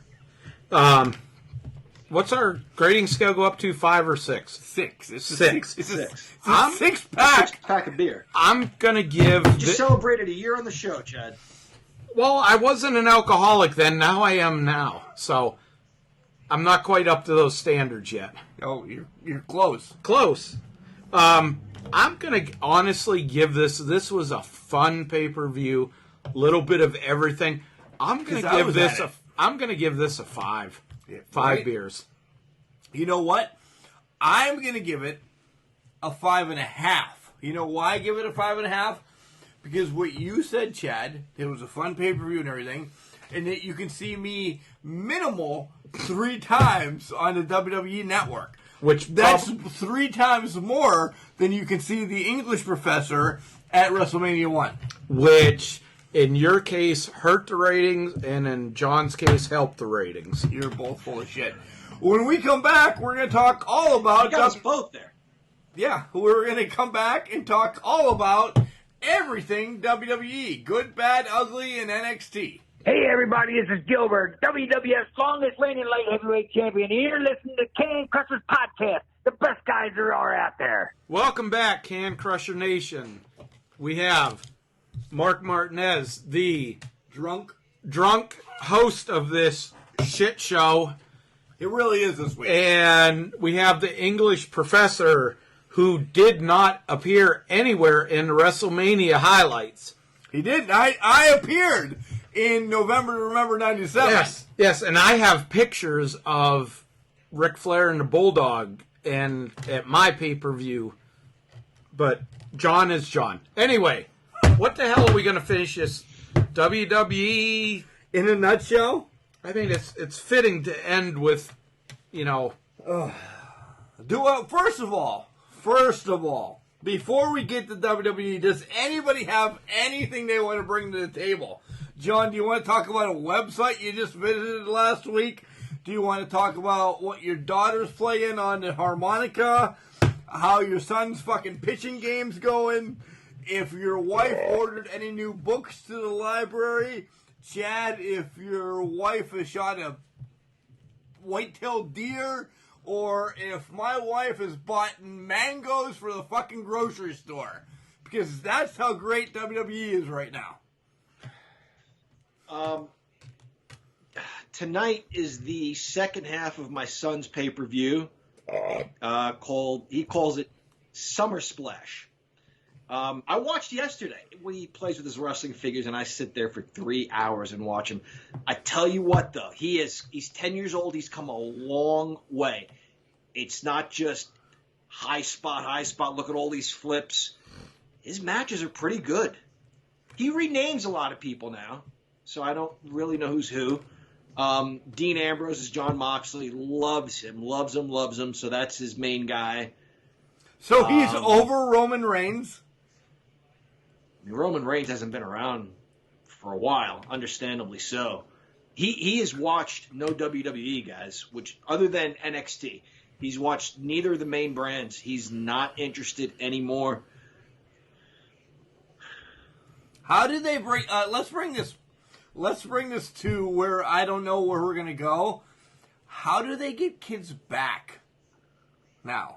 Because there is some WWE stuff I do want to talk about, and it's gonna cross all brands. I'm not gonna touch on every match, but how do they bring kids back? This quarantine has really hurt WWE. It really has. Well, it was kind of sucking before this whole thing even started. It's been sucking for 2 years, but kids went because their parents would fork out the fucking money. Now, there's no money to fork out. I'll bring up something I read just a couple of days ago. John Moxley was asked about pressure and performing in AEW. And I'm paraphrasing, but he said, you know what pressure is? Pressure is a 74-year-old man who's out of touch, giving you a 2-page script to memorize just before you go out the curtain. And you need to know it word for word. Oh, did you read that on Can Crushers Wrestling Facebook.com? Yes, you did. I posted it. Yeah, I probably did. Yeah, maybe that's where I read it. Yeah. Or did Billy Joel tell you that? Because he wrote a song about pressure. It wasn't Billy Joel. Okay. But I think that tells you a lot of what you need to know about the problems in WWE. Vince is really out of touch. And for one of his top guys to say, hey, look, this is what goes on there, I think that answers the question. He's got a whole new lease on this John Moxley character in AEW. And he's fun to watch. He's fun to listen to. Touche. You know how I felt about Dean Ambrose going into AEW. The first couple of weeks, I'm like, this is the same fucking character. I could give two shits about him. I could give a shit if he was shot to death by anybody. Jeez. That's fucking cold. Yeah. But now, I'm never going to be in love with him. He's not an Eddie Kingston that just recently signed with AEW. But he is somebody I'm like, all right, I can get behind him. I can get behind him a little bit. Eddie Kingston, though, going to AEW. Which one of us is pissed about that? Hold on. Oh. Fucking wait a minute here. Okay, I like Eddie Kingston. We'll talk about that. All of our feelings on him signing in. No, we're going to talk about that right now. That's right. But I want to talk about Moxley first. Oh, he started to be one of my favorites when video surfaced of him confronting Mick Foley at an autograph signing before he was signed. What was it? OVW. I think he made his debut. By the way, OVW came back this week. We'll have an OVW report next week. Moxley confronted Mick Foley and basically is like, you made your fucking life by getting thrown off of a cage. He was signed to nowhere. Was it CCW? It was not CCW. I just believe it was at an Ohio Valley event, but for some reason, anyway, but he confronted him. He had the balls to step up knowing if he pissed enough people off, WWE could have said, fuck you, and not signed him, not brought him anywhere. But it was this that got him his foot in the door. He was underused in the Shield. He was the mouth. You have the mouth, the muscle, and the technical guy. They all fell into that, but Moxley was so much more. Okay, wait. Out of Can Crushers, who's the mouth, who's the muscle, and who's the technical guy? I want to hear our opinions on this. Oh, I'll fucking straight out. John's the technical guy. I gotta say, you saw that today with Cheryl setting up his fucking computer. Okay, go ahead. The mouth, I'm gonna say is me. I want to say I'm a little bit more. I'm the muscle. I'm gonna say you're the muscle. You're kind of like the one that has our backs. You're like the little chihuahua. I would throw each and every one of you under the fucking bus in a heartbeat. You are like the little chihuahua that stands behind the fucking pit bull picking a fight. Touché. But you're still there. Touche. But anyway, with Moxley, I've always liked him. When he made his debut and came down, that was one of the most exciting moments for me in wrestling in the last 10 years.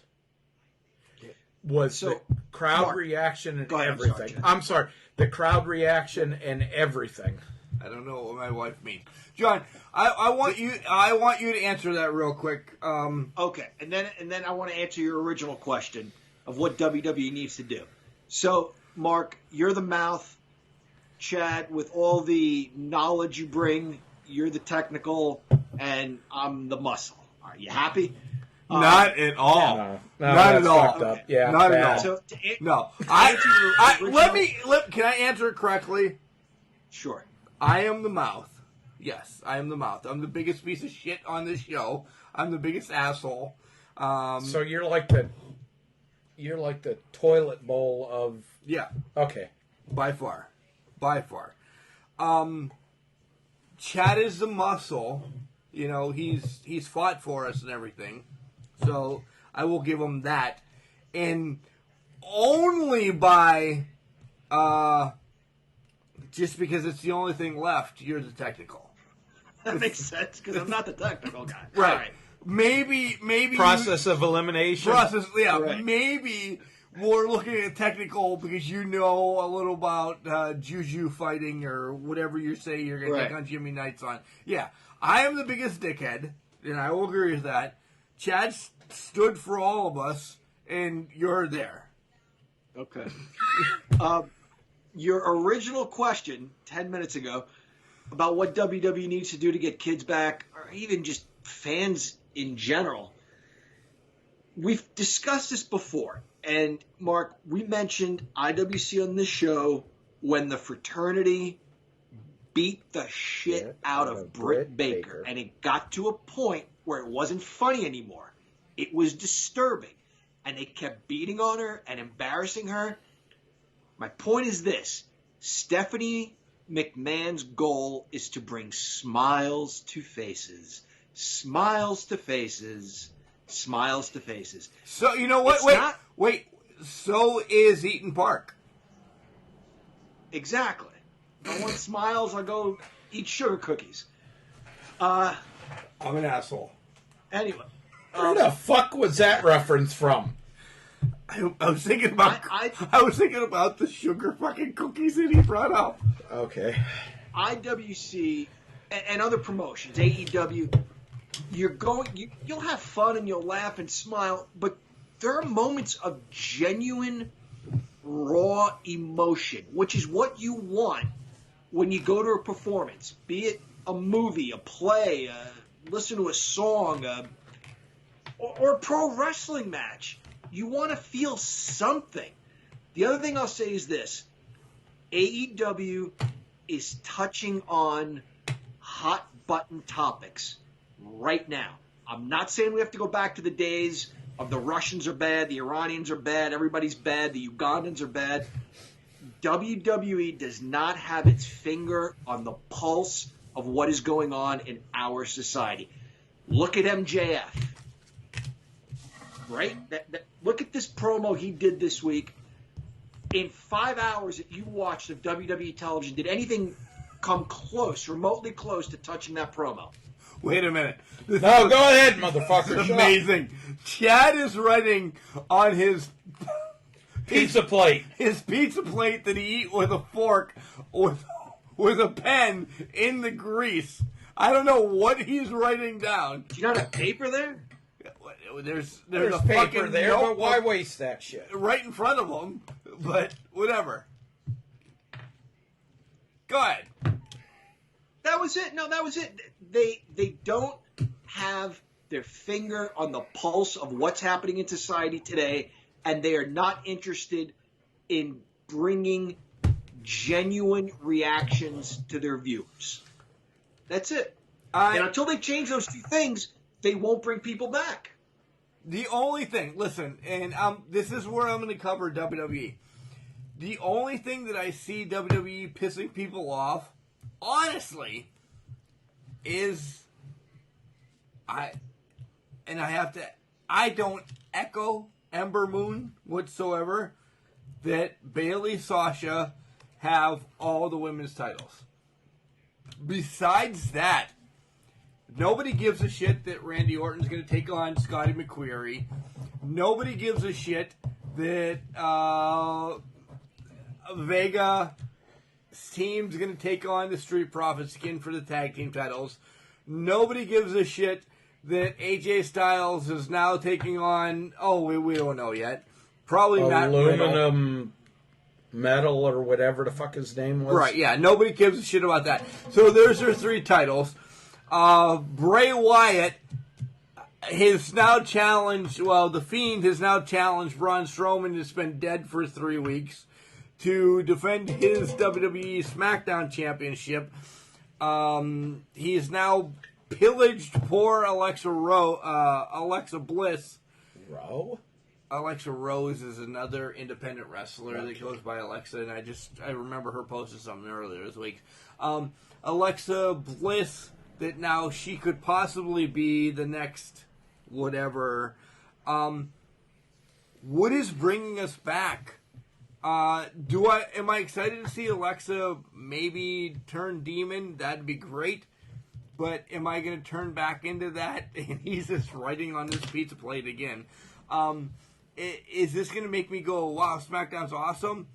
No. Really, the only thing, and I don't care if we touch on NXT at all, because I didn't think it was spectacular. I thought it was better than AEW, but go ahead. Well, I want highlights then. I don't want to go deep into it.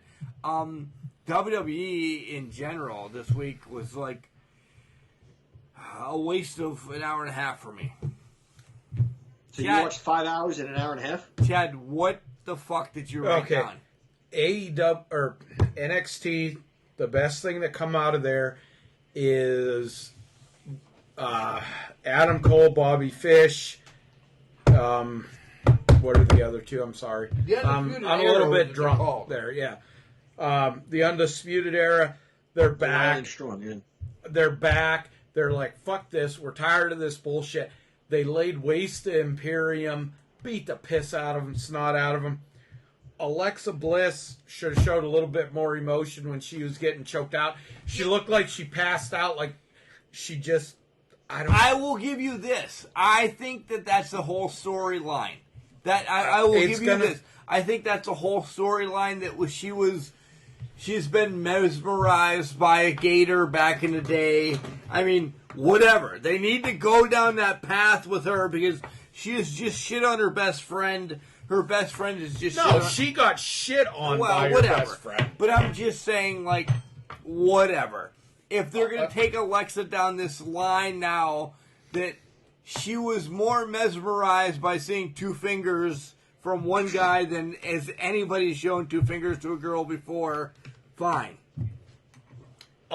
This is playing into and you're right. They had a little bit of the teaser of Braun. You want us to be together at the That was 3 years at ago. the Swamp Fucker Texas Stadium match or whatever the hell they had.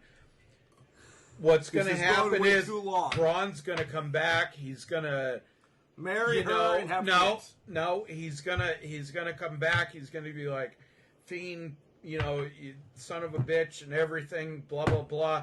They're totally gonna ignore what Alexa Bliss did, and she is gonna turn on Braun and cost him the WWE title. Good. That's where I see this line go. What brings people back to wrestling, to kids back to wrestling? Somebody has to find what makes anybody want to. John Cena. No, that would make me gag. What makes somebody want to invest in this? Why? Sonny. Are we going to go the great American hero? I'm a real American, or anything like that? No. You're going to have. Why do people need to reinvest in this? Why can't they just say, "Fuck this! This stuff is retarded"? SD Jones. Something, whatever works. WWE. I don't mean him, John. I don't mean him himself. Okay. You take it way too far all the time. But I mean, like something like that. Coco Beware. Somebody like SD Jones is going to bring fans back? Not at all. Hawaiian shirts? Did you buy his action figure? Both of them, red shirt and Hawaiian shirt. Touche, motherfucker. What is WWE these days? And until Vince, and I'm not being rude when I say this, until he goes, nuttier than a fucking barrel of monkeys, or he keels over, Vince ain't gonna get rid of his position, his authority. It is what entertains Vince. Okay. John, I got to ask this one question. Then we'll get to you if you have anything breaking, because WWE is done. In a nutshell, I don't even care about NXT right now, so drop it. John, how old were you when you bought your first SD Jones figure? It was October 1987. I would have been 11 years old. So 76, I was born. Yeah, 80. I was 11 years old. Second one.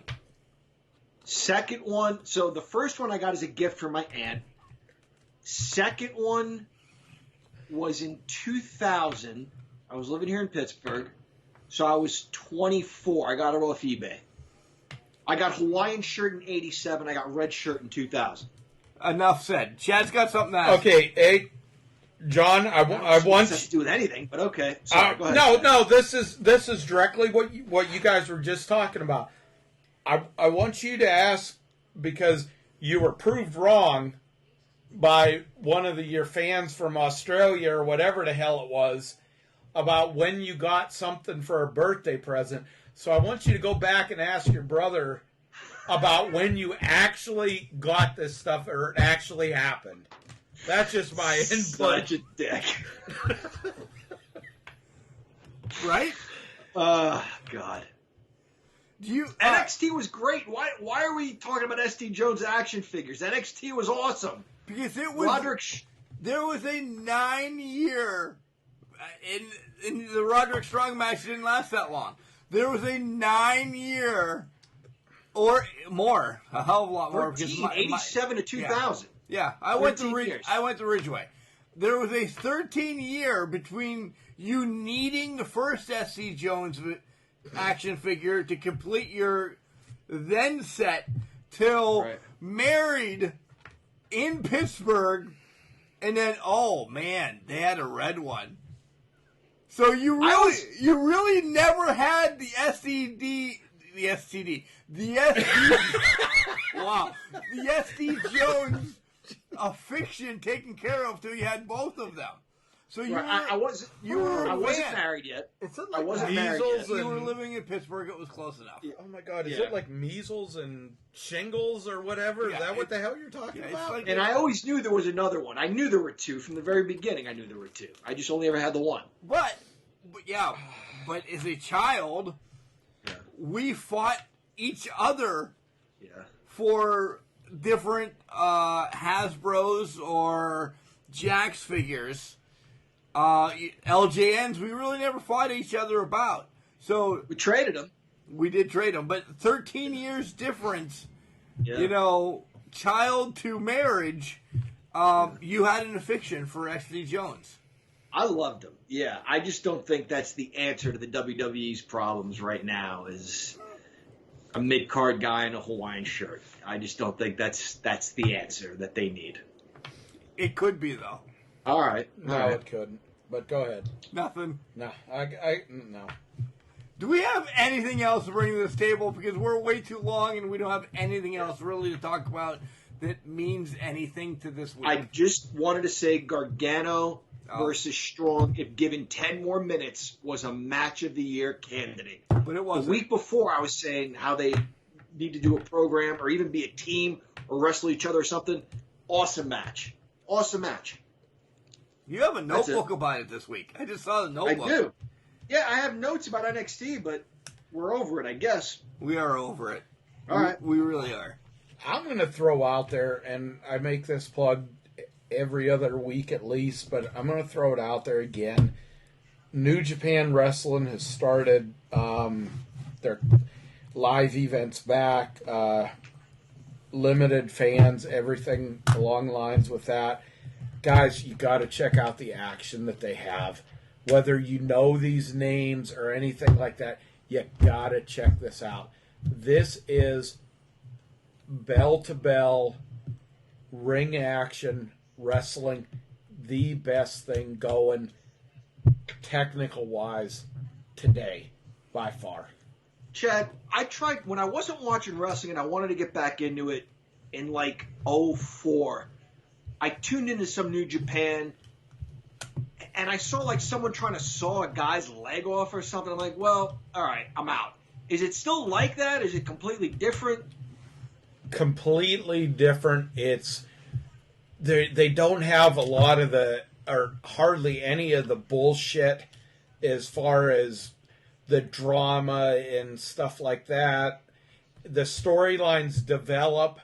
They have their big thing that I like is post-match interviews, not hokey. The guys actually saying what they think along storylines, but not looking bad. Attacks. It's just so good of in-ring action. I'm one, and make your jokes about it. My age being 84 and everything like that. You're almost as old as Al Snow. Not quite. He's about like 30-some years older than me, but almost 40 by now. But it's just so good of action. And I'll sit there and I'll watch it. And this reminds me of the teams and the wrestlers of the early to mid 80s that worked together and entertained by athletics, not entertained by stupidity like seems to be the majority today. All right. I'm wrapping this shit show up just because that's where I want to wrap it up. And guys, I want to tell you that Chad's spilling alcohol over the table. Nope, Nope, he didn't get it. that's plastic. I want to give these guys a chance to say goodbye after I tell you that we're on Spotify, we're on iHeartRadio, we're on iTunes, we are on Boxcast, we are on Buzzsprout, we are on anywhere that you guys can find a podcast. We're out there. Check us out. We love the listens. We love the ratings on Spotify and iTunes. If you guys would give us some of those, that'd be great. Share us with everybody. Say, hey, listen to these three jackasses talk about wrestling. They're stupid. They're great. They're stupendous. Whatever. We love all of that. You can find us on Facebook, Instagram, and Twitter. It's at CanCrusher69 across the board. And maybe in a month, I'm going to say we're going to do Ask Can Crushers 4, where we take all your questions and we answer them the way that we want to, because That's what we do. That's we're dickheads like that. If you want to get them in right now, that is, send them into cancrusher69@gmail.com. Guys, I almost forgot our email. And you guys, I never ask you guys to remember that, but I almost forgot it. It's cancrusher69@gmail.com. Guys, check out Collar and Elbow. They have amazing shit for shirts, hoodies, tees. They now have a pair of shorts that I can't wait to get. Hopefully my wife can hear me say that I would like a pair of shorts from Collar and Elbow, and she could use our Can Crusher code, which is Can Crushers, all one word, capital C's and Can and Crusher, to get a discount. And I'll say it now, right now, guys. Next week we may have, I can't guarantee it, a special guest on the show, which would cause havoc the way that we are going to run this show, and what we're going to talk about. So we can't tell you if we're going to do a pay-per-view or not, because it could just be a long show of bantering about wrestling. Oh, wait, that's our normal show. The only thing that we can guarantee you about next week is it will not be an Ass Can Crushers. It will not be an Ass Can That Crushers. is about the only thing. I will guarantee it will be a shit show next week. Probably not quite as bad as this one. Maybe worse, most likely. But I want to throw just last shout out to Andrew Palace. Appreciate the love from you this week on Spotlight and interview. How you talked about us and Can Crushers and what we do and everything. Appreciate the love that you give us, buddy. You listen. It's not. You're not my wife. Of course I'm going to listen. It's not Jessica Havoc, is it? It's no. The girl Jessica Havoc? You said Havoc. It's definitely not Jessica Havoc. Darn it. Yeah. I love her. I know you love her. Can you please wrap this up? I have to piss. All right. Remember, Chad, just because you're trash, it doesn't mean you can't do great things. It's called a garbage can, not a garbage cannot. Thank God you guys didn't ask my wife to write that down on the keychain. Yeah, she fucked that one up.